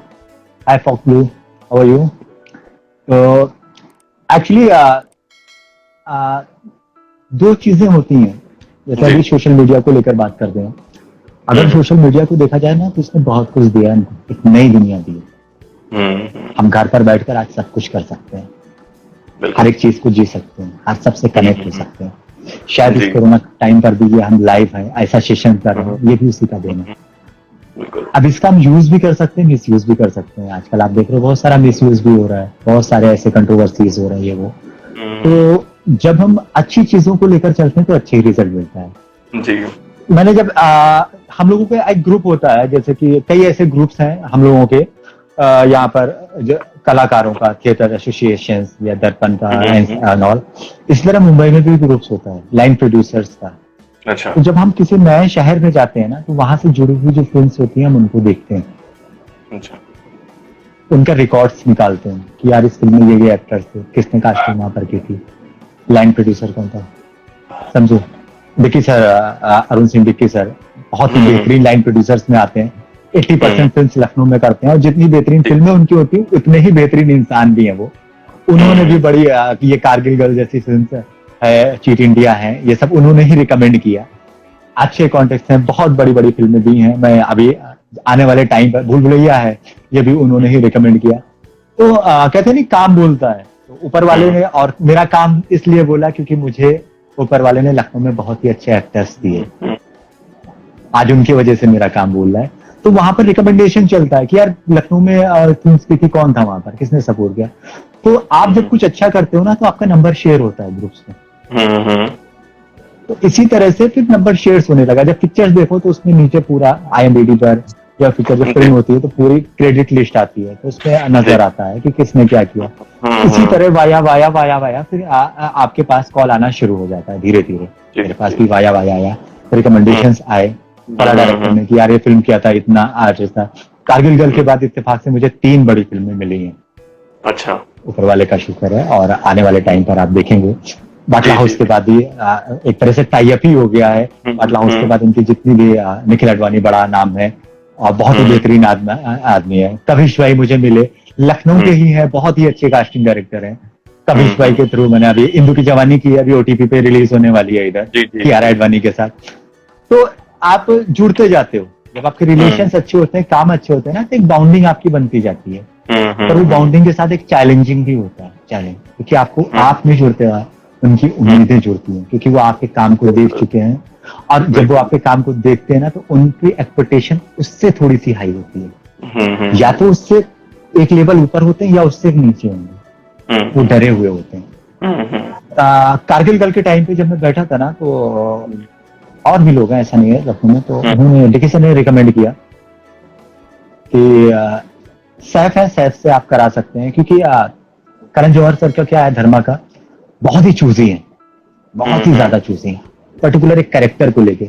अगर बैकग्राउंड में भी कोई खड़ा है उनका तो बहुत ही वो चूजी है हर एक कैरेक्टर को लेकर। तो वो इस घबराए हुए थे कि इतनी बड़ी फिल्म हम कर रहे हैं लखनऊ में, क्या मुझे वो एक्टर्स मिल पाएंगे, वो सपोर्ट मिल पाएंगे। तो मेरी जर्नल मीटिंग हुई थी आपने, अच्छा, आमने सामने बैठे हम थे, शरण सर थे, बहुत ही लाजवाब बंदा, बहुत ही अच्छे डायरेक्टर यार।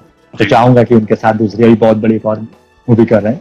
तो मेरी ऐसी 1 घंटे की कन्वर्सेशन हुई, जनरली कन्वर्सेशन, सर आप काम कैसे करते हैं, क्या तरीका है, कैसे क्या है। तो मैंने अपना बताया कि मैं ऐसे करता हूँ, ये करता हूँ, ये मेरा तरीका है, मैं ऐसे करता हूँ। तो उन्होंने कहा सर पॉजिटिव वाइब्स आ रही है, हम लोग साथ में काम कर सकते हैं। मैंने कहा बिल्कुल सर, कोशिश करूंगा, मैं ना उम्मीद ना करूं। तो उन्होंने कहा ठीक है, हम लोग डन करते हैं। सेकंड रात में मैसेज आता है मेरे पास, मेल आ जाता है कंफर्मेशन का कि सर ऐसा करना है। और सीरियसली बताऊं तो मेरी लाइफ का वो सबसे बड़ा चैलेंजिंग था, क्योंकि उसमें मुझे 150 से 200 लोगों को कास्ट करना था, वो सारे उनको NCC कैडेट की बात कर रहे हैं दादा। मैं अभी कारगिल गर्ल की बात कर रहा हूँ लेकिन। अच्छा। हाँ। तो उसमें क्या था ना कि मुझे सारे NCC कैडेट्स चाहिए थे, जिनको परेड अच्छी आती है, जिनको सैल्यूट अच्छा आता है, जो रन अच्छा कर सके, जंप अच्छा कर सके, जिनके बाल छोटे हों। मेरे ही आप देख लो, मैं नहीं कराऊंगा आर्मी कट बाल, क्योंकि उसमें पूरी गुंजन की आपने देखा होगा पूरी ट्रेनिंग दिखाई है। अब एनसीसी कैडेट्स का भी दिक्कत है कि जो अभी ट्रेनिंग में है उनको अलाउ नहीं है गवर्नमेंट से, वो ऐसे जा नहीं सकते। तो कौन पास आउट है कौन नहीं, फिर उनकी परेड, और कौन उसके बाद जंप कर सकता है। तो 1 महीना हम लोगों ने इस पे वर्कआउट किया और धीरे धीरे करके मैंने 150 ऐसे लोग निकाले। इनका परेड में गर्ल्स भी थे, बॉयज भी थे, जो इन सारी चीजों में, जिनको रस्सी चढ़ना आता हो, लॉन्ग जंप आती हो, हाई जंप आती हो, परेड आता हो, हर एक चीज। फिर उनकी हम लोगों ने 10 दिन की ट्रेनिंग दी। फिर उसके बाद और कैरेक्टर्स की, क्योंकि आर्मी में जितने होते हैं सबकी कमर 28 से 30 होती है, जितने भी पायलट्स होते हैं हाइट 5-10 समथिंग होती है। तो बड़ा चैलेंजिंग वर्क था, मजा आया। पर उनको भी उम्मीद नहीं थी। बाद में शरण सर ने मुझसे मिलकर कहा कि सर मुझे उम्मीद नहीं थी कि हम लखनऊ में ऐसी फिल्म कर सकते हैं, ऐसे कैरेक्टर निकाल सकते हैं, पर निकाला। वो मेरे लिए सबसे बड़ी उपलब्धि थी कि मुझे लखनऊ ने वो सपोर्ट दिया और हमने कर दिखाया। गुलाबो सिताबो में आप देखिए, गुलाबो सिताबो भी ऐसे ही था। अमिताभ सर जिनके बंगले के बाहर लोग संडे को भीड़ लगाकर खड़े होते हैं, मैं भी खड़ा हुआ हूँ कभी जाकर। हाय मार्क, बहुत अच्छा एक्टर है मार्क भी। अभी मुंबई में है, लखनऊ आया हुआ है कोरोना टाइम पर, लाजवाब एक्टर है। तो अमिताभ सर के साथ, अमिताभ सर से भी बहुत सीखने को मिला। तो मजा आया कुल मिलाकर। तो चैलेंज, जब तक आप कोई चैलेंज एक्सेप्ट नहीं करोगे तब तक कोई काम कर नहीं पाओगे। आप गिरोगे भी, संभलोगे भी, पर अगर गिर के संभलोगे नहीं और गिर के वहां से हार मान गए तो आप खत्म हो गए। इस चीज को जानना पड़ेगा। ऑडिशन देने के बाद यार मैंने बहुत ऑडिशन दिया, मेरा हुआ नहीं, वो नहीं करना चाहते हैं या उन्होंने दिखाया नहीं, डिलीट कर दिया, ऐसे बहुत सारे सवाल आते हैं। तो भाई हम अपनी कमी नहीं देख रहे हैं,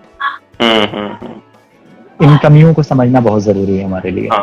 बाकी अच्छा दादा, ये तो मैं समझ गया। अब मैं ये जानना चाहूंगा कि कितना मुश्किल होता है सही कैरेक्टर के अनुसार सही अभिनेता को चुनना, कि किसी अभिनेता के साथ अन्याय भी ना हो और एक परफेक्ट हम चॉइस दे पाए डायरेक्टर के अकॉर्डिंग, ताकि हमारा काम अच्छे से जाना जाए कि इसको काम दे दिया तो बस भरोसे का काम हो गया, अब हो गया, अब कुछ नहीं करना।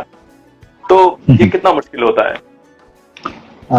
बस ये सबसे ज्यादा मुश्किल काम है, क्योंकि अभी ना तो वो कैरेक्टर यहाँ चल रहा है, हो सकता है मेरे दिमाग में जो कैरेक्टर चल रहा है वो डायरेक्टर से ना मैच करता हो, या डायरेक्टर सर से मैच कर रहा हो। क्योंकि पूरी स्क्रिप्ट भी नहीं होती होगी आपके पास। नहीं, स्क्रिप्ट पूरी हमारे पास आती है। स्क्रिप्ट कास्टिंग डायरेक्टर के पास हमेशा पूरी स्क्रिप्ट आती है। हम लोगों को बैठकर, क्योंकि जब तक मैं पूरी कहानी पढ़ूंगा नहीं, हर किरदार को मैं समझ नहीं पाऊंगा, किरदार का उतार चढ़ाव में समझ ही नहीं पाऊंगा।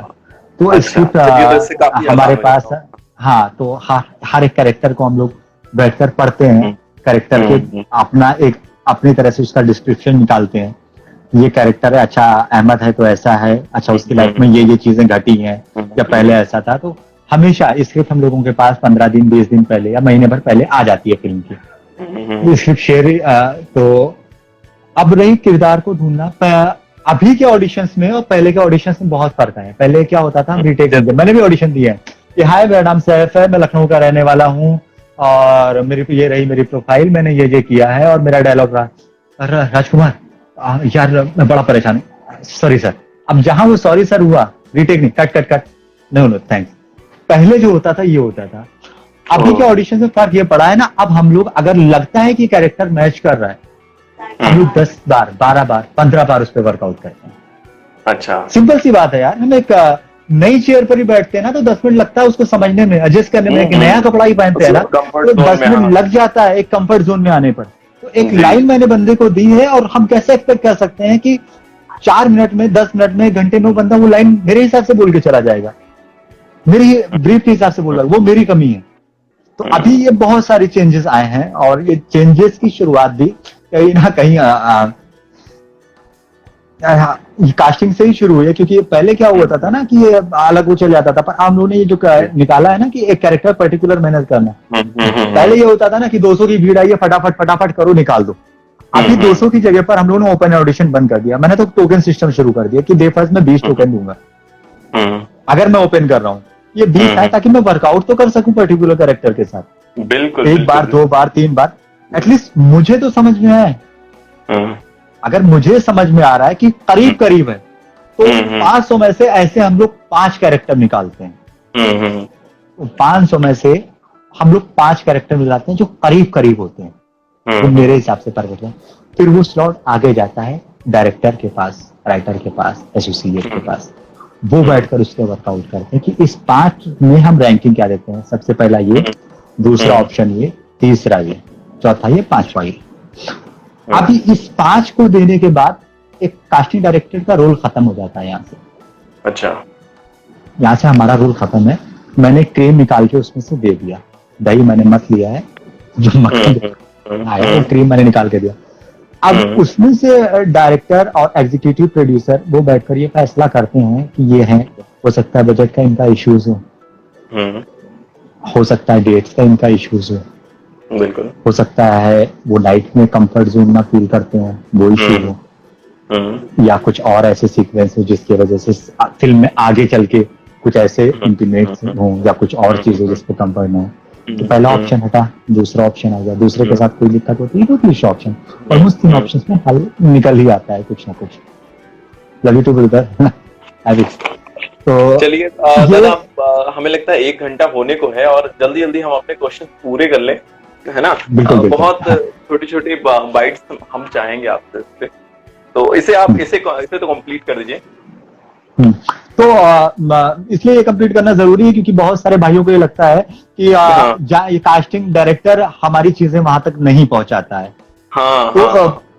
सबसे बड़ा एक उदाहरण मैं दे रहा हूँ कि मैंने लगभग 20 फिल्में की हैं और 20 फिल्मों से मैं बहुत मुश्किल से मैं 3 या 4 अपनी फिल्मों में हूँ, क्योंकि मैंने भी ऑडिशंस दिए हैं और कहीं ना कहीं डायरेक्टर को मेरे ऑडिशंस नहीं समझ में आए हैं। मैं सबसे बड़ा उदाहरण अपना दे सकता हूँ। अगर कास्टिंग डायरेक्टर के हाथ में सब कुछ होता तो मेरे ख्याल से हर फिल्मों में मैं हीरो होता और एज ए कास्टिंग डायरेक्टर नहीं, एज एन एक्टर। जी, अगला सवाल भी मेरा यही था कि लोग इल्जाम लगाते हैं अक्सर कि कास्टिंग डायरेक्टर खुद को कास्ट कर लेते हैं। अभी अभिषेक बनर्जी पे लगा और मुकेश छाबड़ा भी अब दिखने लगे हैं एक्ट करते हुए, तो आपको भी देखा गया है। तो इल्जाम लगाते हैं कि कास्टिंग डायरेक्टर खुद को ही कास्ट कर लेते हैं, तो ये बात जोड़ना बहुत जरूरी था। और अगर आप बिल्कुल, मैंने स्टार्टिंग में एक बात कही थी कि मुंबई में रोज 5000 आदमी उतरते हैं एक्टर बनने के लिए, और कुछ डायरेक्शन में जाते हैं, कुछ प्रोडक्शन में चले जाते हैं, कुछ एडिटिंग पे लग जाते हैं, पर उनका मेन मोटिव जो होता है ना ज्यादातर लोगों का वो होता है एक्टिंग। एक्टर बनने के लिए ही निकलते और दूसरी चीज ना भाई, हम हमेशा लाइफ में आप हम बढ़ना चाहते हैं। अगर हमने एक छोटी सी परचून की दुकान छोड़ी तो कल एक बड़ा सा स्टोर खोलना हम चाहते हैं, पर्सन चाहते हैं कोई अपना और बड़ा बिजनेस करे। तो हर बंदा, अगर अभिषेक बनर्जी या ये हैं तो उन्होंने भी कभी ना कभी ख्वाब देखा होगा, तो किया होगा। अभिषेक बनर्जी शुरू से नहीं है, कितनों को अभिषेक बनर्जी ने बना दिया। और अभिषेक बनर्जी भी अगर आज एक्टर है तो अपनी काबिलियत पे है। अगर आप नहीं कह सकते कि अभिषेक बनर्जी अच्छा एक्टर नहीं है, वो अच्छा एक्टर है इस वजह से है, सिंपल सी बात है। रही खुद वो कास्ट करने की, तो अभी मैं एक फिल्म के लिए मेरे स्क्रिप्ट आई है, मैं खुद ऑडिशन, इसके बाद शायद मैं अपना ऑडिशन प्रिपेयर करूंगा। तो इसी तरह हम भी ऑडिशन देते हैं। जब एक प्रोड्यूसर जो पैसा लगाता है ना तो वो रिलेशंस नहीं देखता। अगर उसने 10 करोड़ लगाया है ना तो उसको उसका आउटपुट भी चाहिए कि उसकी फिल्म 100 करोड़ कमाए, 50 करोड़ कमाए, 20 करोड़ कमाए। तो वहां पर वो रिलेशंस नहीं देखता। ये सरासर गलत है कि वो खुद को कास्ट कर लेते हैं। ये हमारे हाथ में होता ही नहीं है यार, वरना अब तक मैं पहला ऐसा एक्टर होता जो मुंबई में सबसे ज्यादा काम कर चुका होता। और तो ये बेबुनियाद से सवाल होता है। रही बात, जैसे आप ऑडिशंस देते हैं, मैं भी ऑडिशंस देता हूँ। कई बार ये होता है कि आप गुलाबो सिताबो, मेरा बहुत मन था, मेरी ख्वाहिश थी कि मैं अमिताभ सर के साथ काम करूं, नहीं हुआ। मेरी एज ग्रुप के लड़के हैं, मेरा नहीं हुआ। कारगिल गल में मेरा सिर्फ एक सीन था मात्र, मेरा नहीं हुआ। मैंने सरदार ही बना, मैंने लुक भी कैरी किया, पर दूसरा जो मेरे ही साथ का सरदार बना वो लुक काफी अच्छा था, उसने अच्छा किया मुझसे, बेहतर है, वो ऑप्शन है, मैं नहीं हूँ। तो ये दिमाग से निकाल दे के। और बाटला हाउस में आपने बहुत शानदार काम भी किया, मेरी देखी। शुक्रिया बॉस, शुक्रिया भाई। तो बाटला हाउस में इत्तेफाक से अच्छा ऑडिशन रहा। जी, वो वाकई में शानदार रहा। अच्छा, इसी बात को आगे बढ़ाते हुए फिर बात ये आती है कि कास्टिंग डायरेक्टर खुद को कास्ट करते हैं और फिर ये इल्जाम थोड़ा सा कम पड़ता है, उसके ऊपर एक इल्जाम और आ जाता है कि वो अपनी पहचान वालों को कास्ट कर लेते हैं।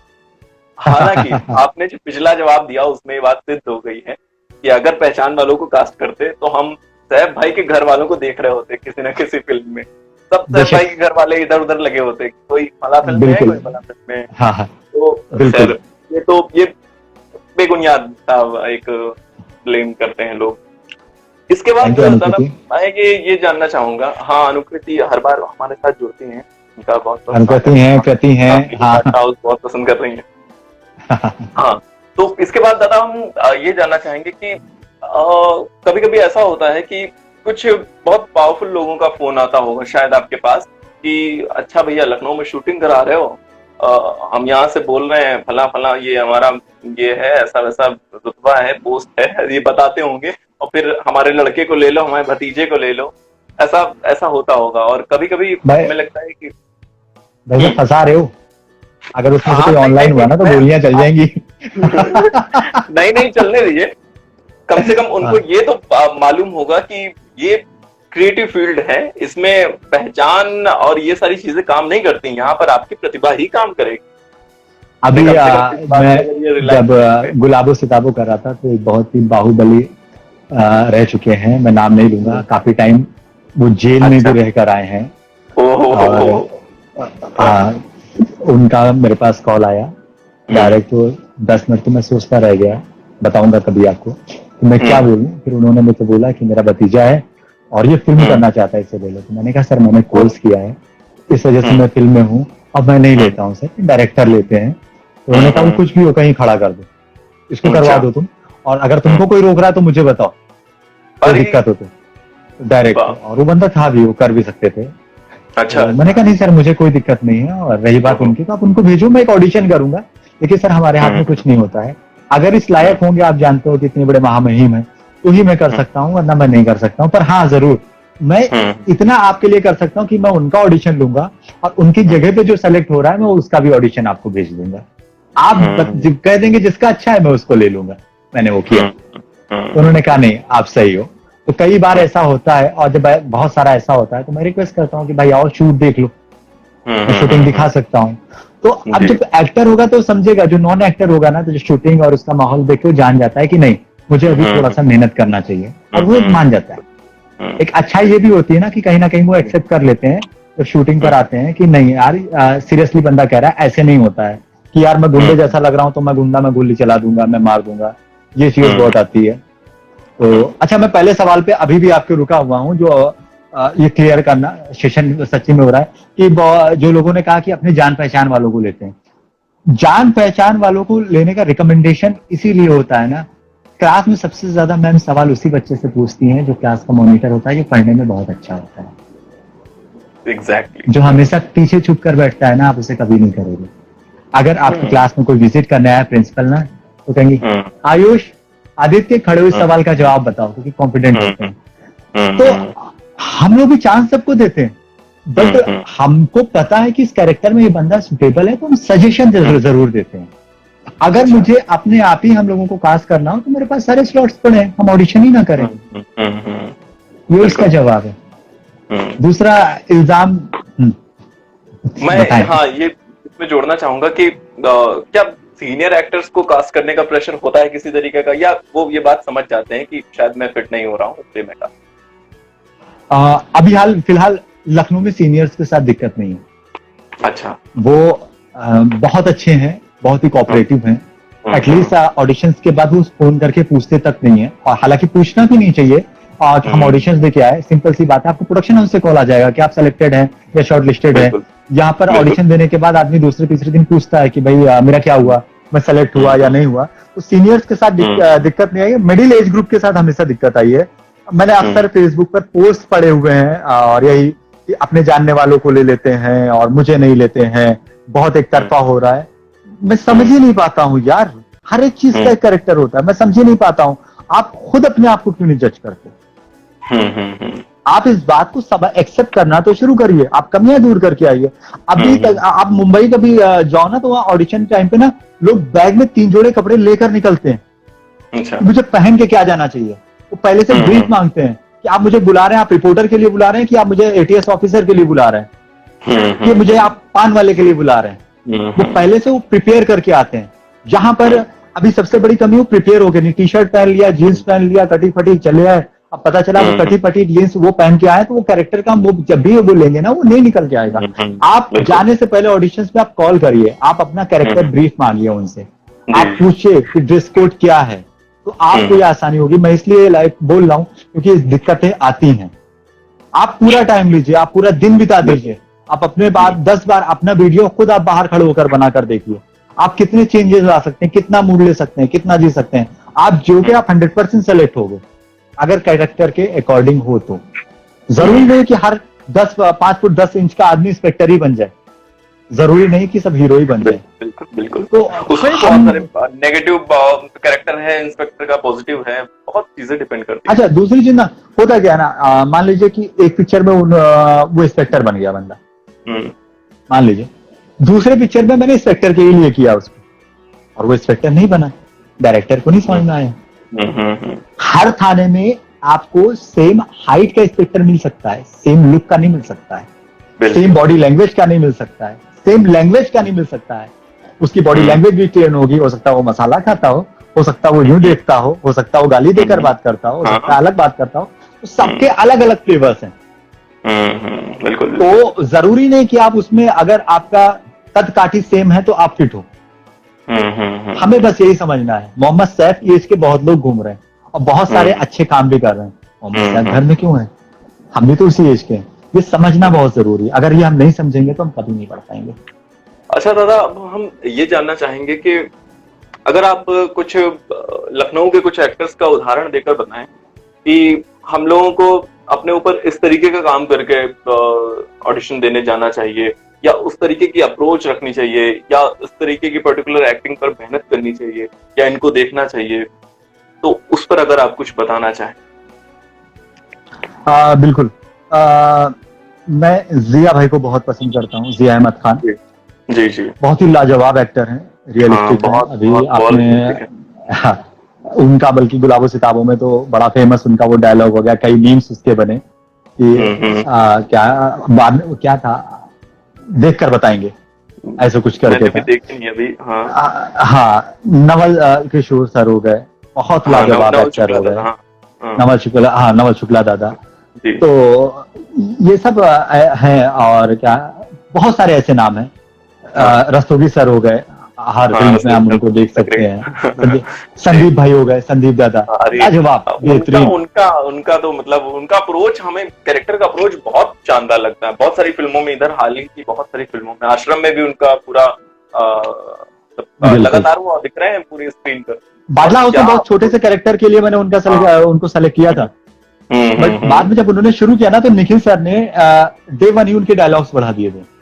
और जॉन जैसे ही कट हुआ खुद आकर हाथ मिला कर गया था, वेल्डन यार, क्या किया। तो ये अपने आप में काबिलियत होती है, बहुत शानदार। तो वही उनके अंदर सबसे अच्छी चीज यही है ना, वो कैरेक्टर को जितनी बारीकी से आप जानोगे ना उतना अच्छे उस पर वर्कआउट कर पाओगे जी। और एक्टिंग का मतलब बहुत लोगों ने सोच लिया ना कि जैसा होता है वैसे उतार कर रख देना, ये सबसे बड़ी एक्टिंग नकल नहीं है। ये सबसे पहले मिटाना दिमाग से बहुत जरूरी है कि जी नकल है। हम जब उस किरदार को खुद नहीं जिएंगे, खुद फील नहीं करेंगे, हम कभी कर ही नहीं पाएंगे। नकल में ही तो खो जाते हैं। नहीं है, हम एक्टर हैं, हमें खुद करना, नया हम क्या नहीं कर सकते। कि आपको 60 साल का बुढ़ा बनना है तो अरे बापू जी के हो शुरू कर देता है। तो अमिताभ बच्चन ने कभी ऐसे बोला होगा कि अरे तुम पागल हो। कुछ ऐसे हैं जो बोलेंगे भी, बट जब तक आप कंप्लीट ब्रीफ लेकर नहीं चलोगे एक्टिंग का, तब तक के वो चीजें नहीं आ पाएंगी। तो hi Varun, congratulation for Kargil. Varun Kargil girl में लास्ट सीन में आपको दिखे होंगे, जब लास्ट में जानवी जाती है तो वरुण उसको पूरा देख रहे हैं। वरुण बहुत ही अच्छे एक्टर हैं। वरुण, बहुत बहुत बधाई आपको फिल्म के लिए। अच्छा, आप बार बार कारगिल गर्ल नाम ले रहे हैं, लेकिन इस फिल्म का भी नाम चेंज हो चुका था, गुंजन सक्सेना नाम हो गया था इस फिल्म का। तो एक्चुअली इसका पूरा नाम क्या है? Gunjan Saxena the Kargil girl. The Kargil girl, हाँ तो बिल्कुल। कारगिल गर्ल का उन्हें टाइटल मिला था जब उन्होंने इतना सब कुछ किया था उसके बाद। हाँ कारगिल तो वार हम पर जब लोगों ने नहीं। पूरा जी फिल्म किया है ना, तो कारगिल गर्ल के ही नाम से पूरा किया है, जी जी इसलिए जी मुझे कारगिल गर्ल का ज्यादा जी। क्रेज। अब दादा हम सबसे अहम सवाल पर आते हैं, जो आमतौर पर हमें लगता है किसी भी कास्टिंग डायरेक्टर का इंटरव्यू हुआ होगा तो ये सवाल जरूर पूछा गया होगा, क्योंकि मैं बात कर रहा हूँ कास्टिंग काउच की। एक ये वर्ड ऐसा है कि मैं बहुत हट कास्टिंग रहा डायरेक्टर हूँ। कास्टिंग डायरेक्टर के साथ वो मिक्स होकर लगता है ये एक ही वर्ड है, कास्टिंग काउच ही एक वर्ड होता है, कास्टिंग डायरेक्टर का कुछ नहीं होता। तो हाँ आपके साथ क्या कोई ऐसा वाकया हुआ है कि बेसिकली होता यह है कि कास्टिंग डायरेक्टर से लोग खुद इतना इंटीमेट होते हैं और बाद में कभी कभी ऐसा नहीं होता है कि उनका चांस नहीं बनता है और वो उनको काम नहीं मिलता है, फिर वो ब्लेम करना चालू करते हैं, तो इसके बारे में बताइए। एक्चुअली ये नासमझी है। कोई नाम मत लीजिएगा, कोई नाम, वरना लोग खफा हो जाएंगे। हाँ, ये नासमझी है या लोगों का ये अधूरा ज्ञान कह लो। हाँ, हम अधूरा ज्ञान ही इसको कहते हैं। जी जी। हम जब तक किसी चीज को करीब से जानेंगे नहीं, हम वही गलतियां करेंगे। बहुत से लोग हैं जो कास्टिंग काउच, असल में कास्टिंग काउच होनी नहीं चाहिए। जी होता भी जी नहीं। जी। बहुत सारे मैं नाम लूंगा लखनऊ में, तो सर कुछ भी कर सकती हूँ सर, प्लीज अरे आपका हुनर कैमरे पे नजर आए, ओह आपका बोल का फोटो शूट नजर नहीं आए। इस चीज को समझिए, सबसे बड़ी क्लैरिटी यही है, तो कास्टिंग काउच वर्ड ही खत्म हो जाएगा। इतना भी नहीं कर सकते। मैंने आपसे क्या बताया कि मैं 5 में से 5 को भेजता हूँ, पर 5 जब स्लॉट में भेजता हूँ ना डायरेक्टर के पास, अगर उसमें से अरे गहरे को भेज दूंगा ना, तो मैं भी सुनूंगा उसे, क्या रे यार तुझे में ऐसा एक्टर मिले। अगर वो मुझसे मांगे मुझे खूबसूरत सी प्यारी सी लड़की चाहिए, ऐसी ऐसी ऐसी कैरेक्टर की, और उसमें किसी लड़की के फोटो भेज देंगे शॉर्ट्स में, वो डायरेक्टर इम्प्रेस नहीं होगा, वो मुझे गाली। तो आप लोग जान लो कि इस समय कुछ भी कर सकते हो, कुछ नहीं होगा। आपको का टैलेंट दिखाना पड़ेगा। कहते नहीं, नकल करने वालों को ही अकल की जरूरत होती है। आपने गलती कर ली, कास्टिंग काउच बहुत सारे ऐसे हैं बने हुए, तो जो फायदा भी उठाते हैं। सिंपल सी बात है, उन्होंने कहा सर मैं कुछ भी कर सकती हूँ, हाँ एक कंटेंट है बट उसके लिए तुम्हें ये करना पड़ेगा, वो करना पड़ेगा। और बहुत सी नासमझ लड़कियां हैं जो धोखे में आ भी जाती हैं। तो सबसे पहले आप अपने आप को क्लियर करिए, कैमरे के सामने आपको एक्टिंग करनी पड़ेगी। कैमरे के सामने दरअसल मुझे क्या लगता है दादा, जो मेरी छोटी सी अपनी बनाई हुई सोच है, जितना ज्ञान मुझे है, कि मुझे लगता है कि लड़कियां मौका देती हैं तभी इस तरीके का शब्द चलन में है। वो खुद मुंह से बोलती हैं कि मैं कुछ भी कर सकती हूँ, तो जब वो सीधे से ऑफर कर रही हैं तो फिर मुझे लगता है तब ये लोगों के उसमें आता है कि ऐसा ऐसा किया। आप देखिए 90% शूट जो लखनऊ में हुए हैं या और जगह हुए हैं, उनमें भी अगर उसमें गोल्ड सीक्वेंस या ऐसे कुछ होते भी हैं, तो साथ में एक्टिंग भी होती है। उसने ऑफर तो दे दिया, उसने ऑफर आपका जानते हैं, उसने चेक है वो कैश भी करा लिया।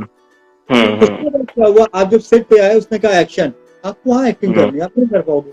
1 retake, 2 retake, 4 retake, 5 retake, 6 retake, 10 retake, 50 retake, फिर क्या कहता है सॉरी मैंने तो ट्राई किया था, बट आप नहीं कर सकते, आप कुछ नहीं कर सकते, आपका सब कुछ गया। हम आपको दें क्यों? अपने अंदर की प्रतिभा को तलाशें। अगर कुछ ऐसे कंटेंट में जरूरत है, या वो तो डायरेक्टर बोलता है, हम लोग डिस्कशन करते हैं। बिल्कुल बिल्कुल। मैंने एक कैरेक्टर के लिए किसी को फाइनल किया तो बस वहीं से फाइनल हो, उसके बाद स्क्रिप्ट पे डिस्कशन होता है बकायदा बैठकर। हमें भाई सेंसर्ड वाली फिल्में, सेंसर्ड बैन ना करा, ऐसी फिल्में बनानी है। बिल्कुल बिल्कुल। काउच ये जो अब बताया आपने, और ये जो मैं ऑफर वाली बात कर रहा हूँ, वो हकीकत नहीं कर रहा। हम क्यों ऑफर दें भाई?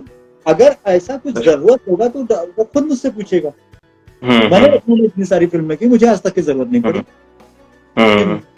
मुझे कोई ऐसे बोले बताए कि कुछ कि नहीं नहीं उसमें ऐसे सीक्वेंस है या ये है, या मैंने जितनी फिल्में बताई हैं उसमें कुछ ऐसा हुआ है, 90% जरूरत नहीं होती। वेब सीरीज को बता दिया जाए, अभी अब तो वेब सीरीज जब से आया तो थोड़ा सा हो गया, बट सबसे जरूरी यह है कि आप अपने अंदर की एक्टिंग को सुधारें। कुछ भी करना नहीं होगा, आपको एक्टिंग करना पड़ेगा और ऑफर देना चाहिए। ऑफर देना चाहिए। अगर वो पूछता है या कहता है आप बैठ कर डिस्कशन कर सकते हैं, ये आपका हक है, इस बात का डर बिल्कुल। यार, उनको गलत है तो उनको कास्ट करेंगे, हमें आपकी जरूरत है, आपको मेरी जरूरत नहीं है। अगर मैं लखनऊ में हूँ, मैं लखनऊ में काम कर रहा हूँ क्योंकि आप जैसे अच्छे एक्टर्स हैं इसलिए मैं काम कर रहा हूँ, नहीं होंगे तो कौन डायरेक्टर। तो ऑफर देना आप छोड़िए, गलत फहमियों को मिटाइए, कास्टिंग काउच जैसा कुछ भी नहीं होता, कुछ भी नहीं होता। ये आपका बनाया हुआ, ये आपका परोसा हुआ एक चीज होता है जिसका नाजायज। तो और मुझे लगता है कि अगर टैलेंट है तो इन सब चीजों की बात ही नहीं आती, बिल्कुल, और वो टैलेंट आपका हमेशा चलेगा। ये करके तो आप एक फिल्म मैक्सिमम 2 फिल्म कर ले सकते हो, लेकिन आगे क्या, फिर क्या है ना। तो ये तो अपनी में भी हकीकत बताऊं ना, तो 1-2 फिल्म में भी आप होगे ना तो खाली वो बोल्ड ही कंटेंट के लिए होगे, हो सकता है फेस भी ना दिखे प्रॉपर आपको, तो भाई तो डायलॉग ही पड़ेगा, डबिंग तो पड़ेगी, अब वो कहाँ से लेकर।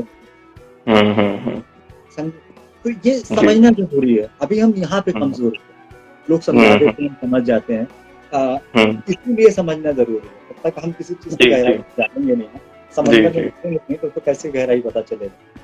जरूरी है। और ये बहुत अच्छा सवाल था कास्टिंग को लेकर। तो जो भी गर्ल्स ऑनलाइन हो या सुन रहे हो, ऐसा कोई भी बोर्ड नहीं है कास्टिंग का, या ऐसा कोई भी वो नहीं है कि आपको बोर्ड सीक्वेंस करना है। पहले आपके ऑडिशंस होंगे और आप अपने ऑडिशंस को आप खुद भी देखिए, आपके फ्रेंड सर्किल में उनसे आप खुल के राय मांगिए, क्योंकि होता क्या है ना, आपने शर्ट पहनी है, आदित्य ने पूछा भाई शर्ट कैसी लग रही है, मैं कहूँगा यार बढ़िया आ रही, भले मुझे वो कलर पसंद नहीं। हम कभी क्योंकि और मैंने कहा यार कौन सा कलर ले लिया, तो कहीं तुम बुरा ना मान जाओ, हम कभी कभी इस डर में सही सजेशन अपने दोस्त को देते नहीं, ये हमारी कमी है। सच्चा आईना है, अगर हम एक दोस्त होकर एक सच्चा आईना नहीं दिखाएंगे तो कैसे काम। अपनी कमियों को, अच्छाइयों को नहीं, ये आज तारीफ करें, जिस दिन अपनी कमियों को ढूंढना शुरू कर लेंगे आप कामयाब हो जी। अच्छा, एक सवाल मेरा ऐसा ही और है कि आमतौर पर कास्टिंग डायरेक्टर पर ये भी इल्जाम लगाया जाता है कि बहुत सारा पैसा वो खुद रख लेते हैं और एक्टर्स को बहुत कम पेमेंट देते हैं। तो ये मैंने सुना है, काफी बार सुना है और बहुत लोगों के संदर्भ में सुना है। तो इस पर आप बताइए जरा, आपका पक्ष हम जानना चाहेंगे, क्योंकि एक्टर्स अपना बता देते हैं, लोग अपना बता देते हैं, लेकिन कास्टिंग डायरेक्टर का कोई नहीं पूछने जाता कि होता क्या है एग्जैक्टली। अभी मैंने कहा ना पहले भी आज का अक्सर ये न्यूज चला करती है जी, असल में कास्टिंग डायरेक्टर के हाथ में होते ही नहीं है। अच्छा, तो अच्छे एक्टर बात करोगे या मुंबई से जो हमारे सीनियर्स हैं, ये हमेशा एग्जीक्यूटिव प्रोड्यूसर फिल्म का तय करता है बजट, ईपी जिसे कहते हैं हम। ईपी ही बजट तय करता है, डे नंबर ऑफ डेज सबको डायरेक्शन डिपार्टमेंट निकाल के देता है, वो डिसाइड करेगा पूरा एक्टर का 4 दिन का स्लॉट है, 10 दिन का स्लॉट है, क्या है उसमें क्या पेमेंट होगी, और ईपी बात करेगा, उसका असिस्टेंट बात करेगा पेमेंट जी जी। और होता क्या है कि जब छोटे शहरों की तरफ आते हैं तो डे 1 डे 2 डे 3 होता है, तो डायरेक्टर्स को करा जाता है कि वो बात करें, तो इतना कोई मीडियम अमाउंट नहीं होता है। और वो आपको हमेशा है कि आप डायरेक्टर से, आप ईपी से डायरेक्ट जाकर ये सवाल कर सकते हैं, ईपी कौन है, ये ईपी है सर, बजट हमारा एग्रीमेंट हुआ और ये बजट इतना क्यों है, मैं इतने में एग्जीक्यूट करूंगा। मुंबई में जो इसीलिए मुंबई में कास्टिंग एजेंसी फीस होती है, वहां पर तो एक पर्टिकुलर रजिस्ट्रेशन फीस भी लेते हैं कि आपने रजिस्ट्रेशन करा लिया, ताकि वो उनके पास जो प्रोजेक्ट है वो आपको कॉल करें, आगे आपको बताते रहें। 30% उनका रेशियो होता है जी, कि आपका जो भी पेमेंट होगा उसका 20% to 30% कास्टिंग एजेंसी फीस जाएगी। कास्टिंग एजेंसी फीस क्यों जाएगी, रीजन क्योंकि उसने एक एजेंसी खोल रखी है, उसके अंदर 4 से 5 लोग उसके असिस्टेंट हैं जो दिन रात वर्कआउट कर रहे हैं, वो टीम निकाल रहे हैं। उसके बाद उसी में से एक बंदा होगा जो सेट पर रहेगा, जो आप किस कोने में कहां पर छुपे हो, आपको नहीं पता कौन सी फिल्म आ रही, वो आपको इस कोने से निकाल के लाएगा, यहाँ पर खड़ा करेगा कि ये आप इस फिल्म का ऑडिशन। तो उसके बहुत सारे खर्चे और अपनी चीजें होते हैं, तो एक ट्रांसपेरेंसी बहुत जरूरी है। तो मेरा भी यही शेड्यूल है लखनऊ में कि मैं क्या करता हूँ, मैं जब कास्ट करता हूँ तो वहां से मेरा पार्ट मैंने डायरेक्टर को दे दिया कि ये एक्टर है, मेरे हिसाब से ये है, अब फाइनल करना आप, फिर एग्जीक्यूटिव प्रोड्यूसर का फोन आएगा, बजट आप खुद डिसाइड करेंगे। आप 10,000 में साइन कर रहे हो तब भी मेरा एजेंसी का फायदा, 50,000 में कर रहे हो एजेंसी का भी 20% के हिसाब से बढ़ रहा है। कई लोग इसमें बुरा मान जाते हैं कि यार मेरा ये पेमेंट ये बन रहा है, उन्होंने ये ले लिया। ये बात हाँ, इस भ्रम को तोड़िए, क्योंकि अब यहाँ पे ट्रांसपेरेंसी आ गई डायरेक्ट।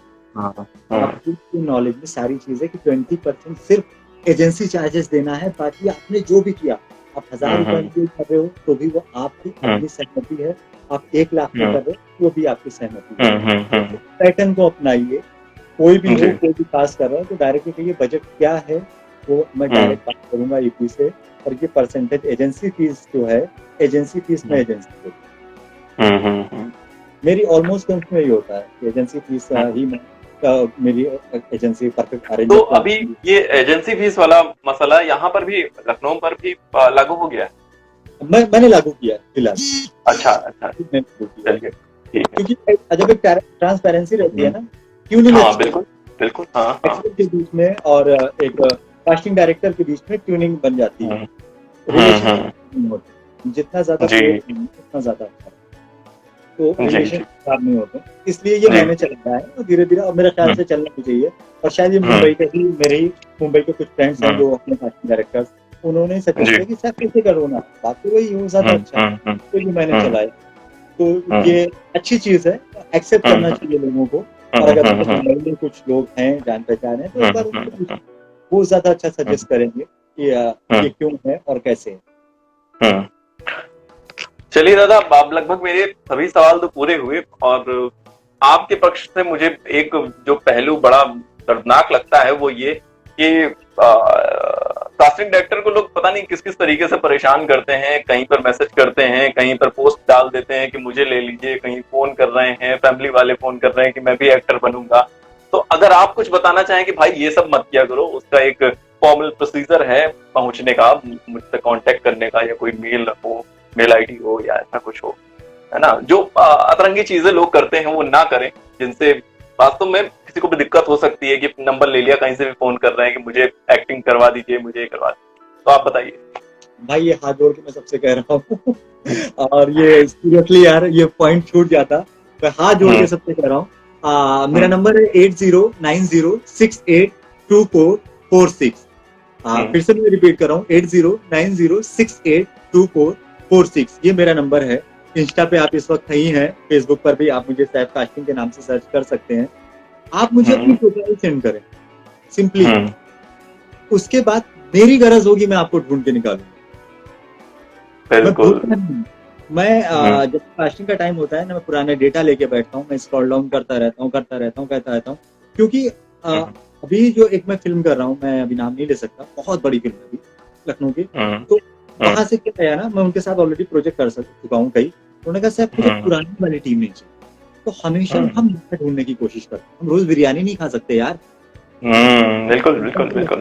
अभी छोले भटूरे का पनीर में मजा आता है, तो हम लोग भी सोचते हैं कि कुछ नया ढूंढते जाए हमेशा। तो आप अपनी प्रोफाइल सेंड करिए मुझे, आप नजर में हमेशा रहोगे, मैं ढूंढ निकालूंगा, तो आप कहीं भी होगे, आपका कॉल नहीं जाएगा, मैं आपको मैसेज करूंगा। कई बार ऐसा हुआ है कि कई लोगों के फोन नहीं लगते, मैं उनको मैसेज करता हूँ, मैसेंजर पे करता हूँ, क्योंकि ये तो मेरा काम है यार, मैं इसी के लिए बैठा हूँ, आपको ढूंढने के लिए। आप यकीन करो, मेरा कैमरा मेरा हमेशा रहता है, मुझे तो साथ पर भी कोई ऐसा बंदा निकलता है तो मैं ऑडिशन ले लेता हूँ। एक सुई से लेकर काफी वाले तक के नंबर में रख के घूमता हूँ अपने पास।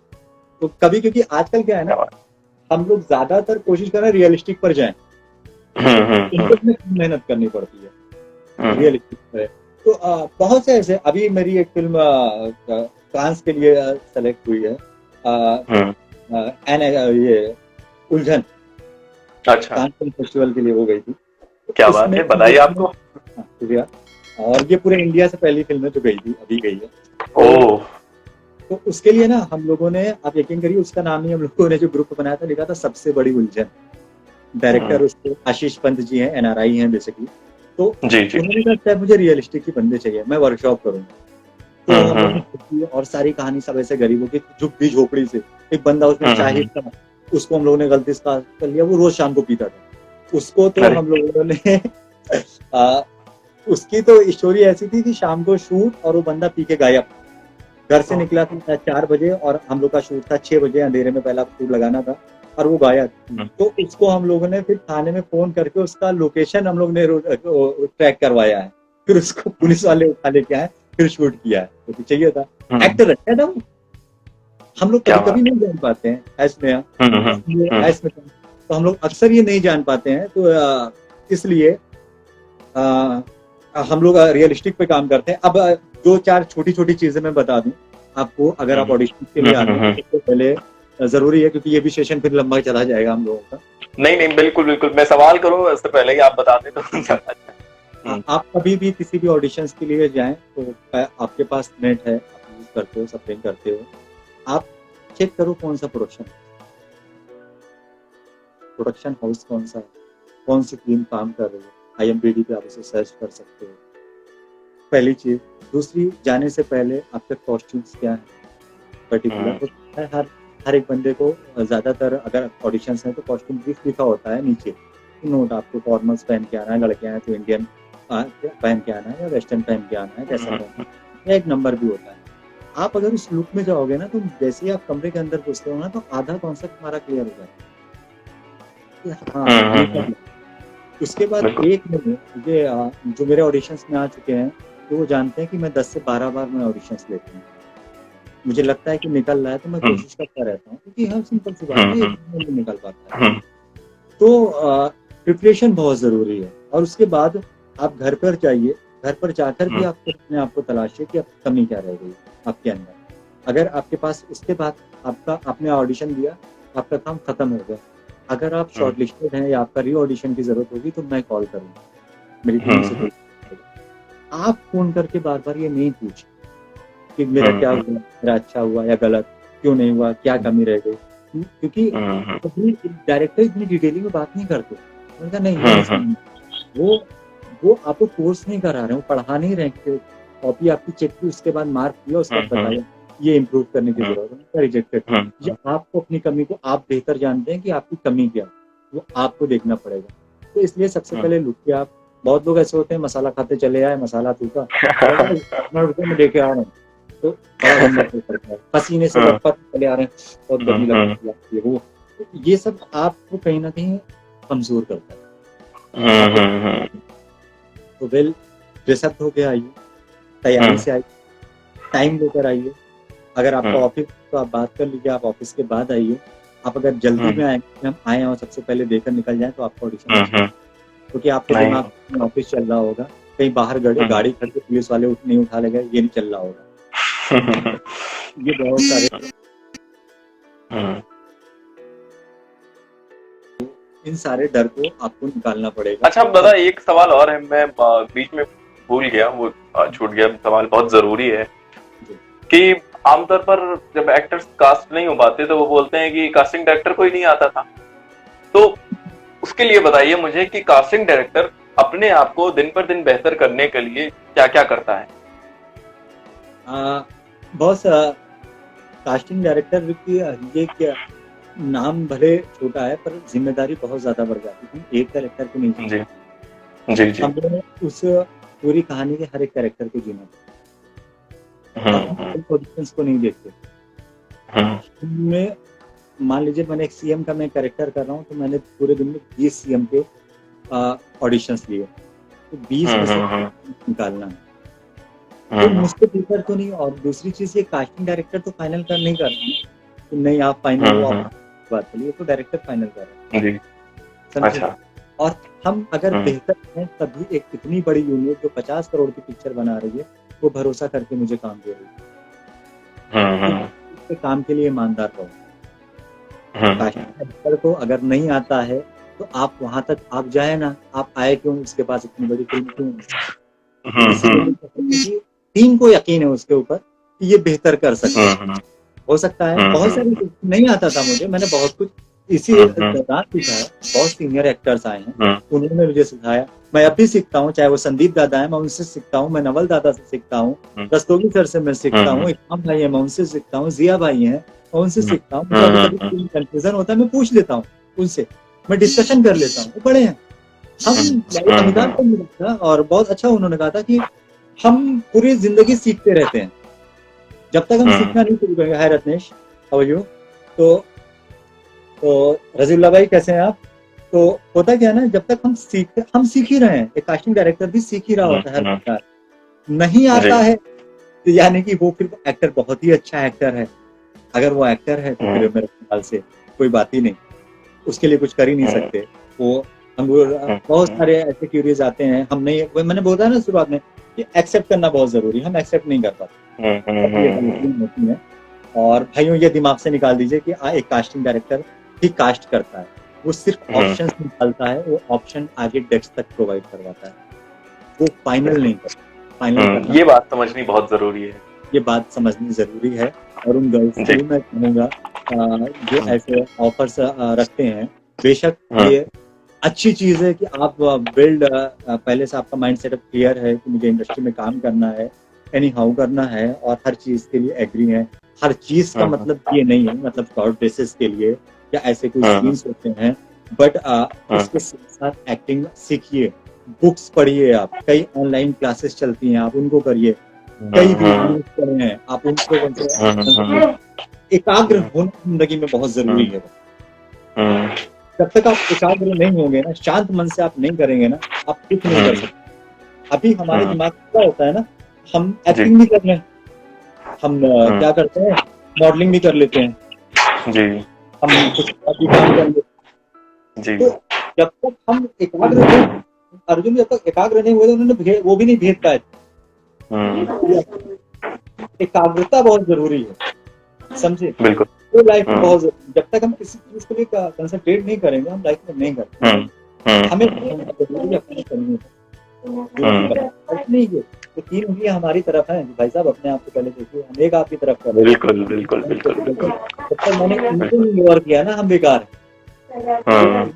मैं बताऊं, मेरे जो सीनियर्स हैं, अभी कुछ दिन पहले मैंने ज्योति मलन सर को, बहुत अच्छे एक्टर भी हैं, जो भी मलन आपने देखा होगा, और इसमें गुलाबो सितामो में भी थे, बहुत ही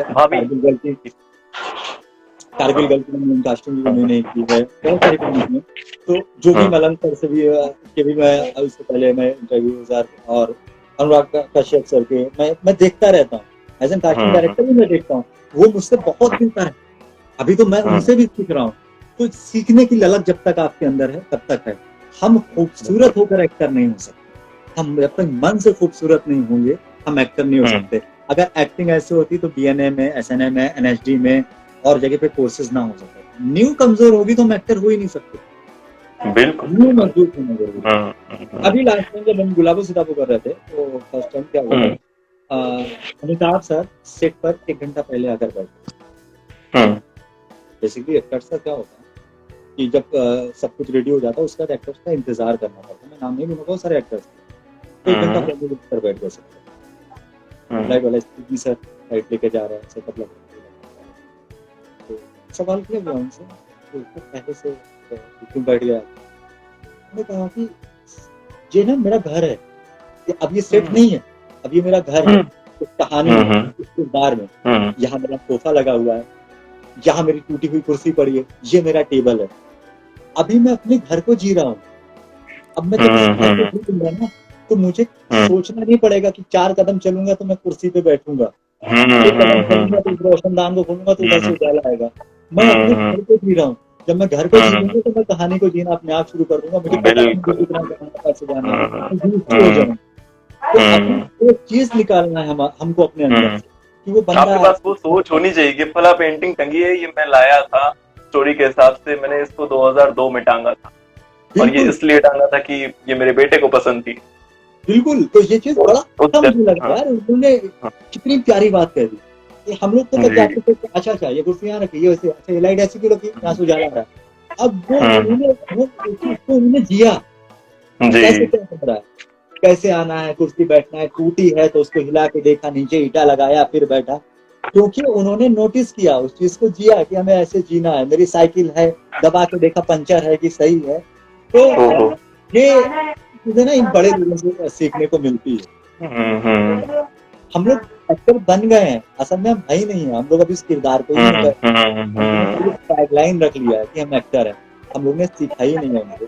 आज भी बड़े से बड़े एक्टर का लुक टेस्ट होता है, सबको लगता है, पर उनका भी लुक टेस्ट होता है। स्क्रिप्ट रीडिंग करके अमिताभ सर के घर में हुई है गुलाबो सिताबो। उन्होंने भी डायलॉग्स बोला अपने को एक्टर्स के साथ, उन्होंने भी डायलॉग्स बोले अपने को एक्टर्स के साथ। बहुत बड़ा पार्ट होता है। हम और आप बात कर रहे हैं ना, ये भी एक लय है, एक तरंग है। अगर मैं ऐसे बात करना शुरू करें कि और बताओ कैसे हो यार, तुम तो कॉल कर रहे थे 1 घंटे का सेशन होने वाला, 2 घंटे का चला जाता, बिल्कुल नहीं मजा आएगा। आप थोड़ा ये तरंग सरगम, बिल्कुल बिल्कुल।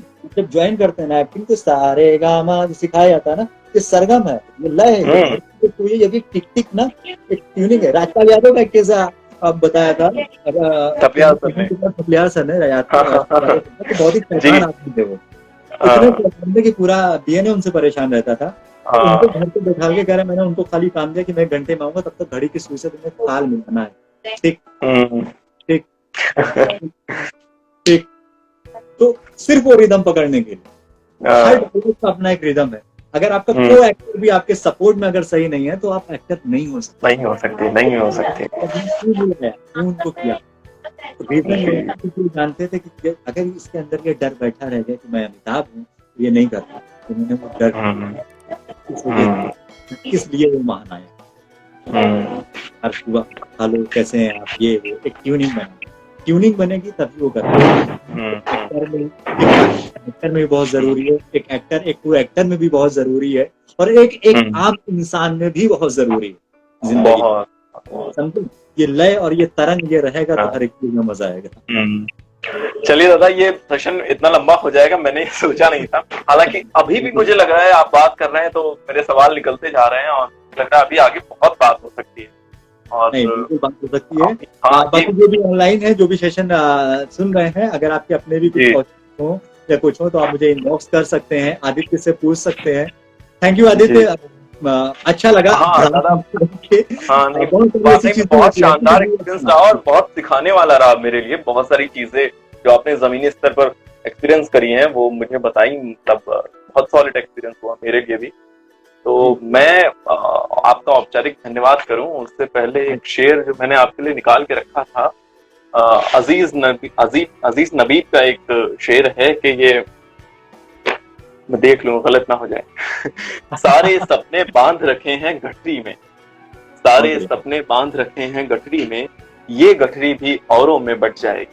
हाँ, बहुत बढ़िया, बहुत बढ़िया जी। तो वही जो सपने आपने देखे और आप औरों में बांट रहे हैं हम जैसे लोगों में, और हम लोग हमेशा दिल से आपको दुआ देते रहेंगे। ताउम्र आप यूं ही काम करते रहें और बुलंदियों को छूते रहें, और लोगों को भी ध्यान देते रहें और प्यार अपने और अपने सारे आर्टिस्टों से। और आपके लिए ये कामयाबियां, ये इज्जत, ये शोहरत, ये नाम, ये कामयाबियां, ये इज्जत, ये शोहरत, ये नाम तुमसे है। खुदा ने जो भी दिया है मकाम वो तुमसे है। जहाँ जहाँ है बुराइयां, फकत वजह मैं हूँ। हो सकता है कई बार मैं सबके पैमाने पे खड़ा नहीं उतर पाता हूँ। जहाँ जहाँ है बुराइयां, फकत वजह मैं हूँ, और जहाँ जहाँ है मेरा नाम सिर्फ तुमसे। थैंक यू भाई, क्या बात है। बहुत बहुत धन्यवाद दादा आपका। आप ये इंटरव्यू एंड करें उससे पहले मैं कहूंगा कि इसको IGTV पर शेयर कर दें, ताकि मैं इसका लिंक निकाल कर इसे यूट्यूब पर भी ले जा सकूं। इसे एडिट करके पूरा एपिसोड बनाकर यूट्यूब पर भी अपलोड होगा, ताकि जो लोग यहाँ से देखने से वंचित रह गए हैं वो आगे यूट्यूब पर भी देख लें। बिल्कुल, मैं करता हूँ। जी, ठीक है। ओके दादा, धन्यवाद।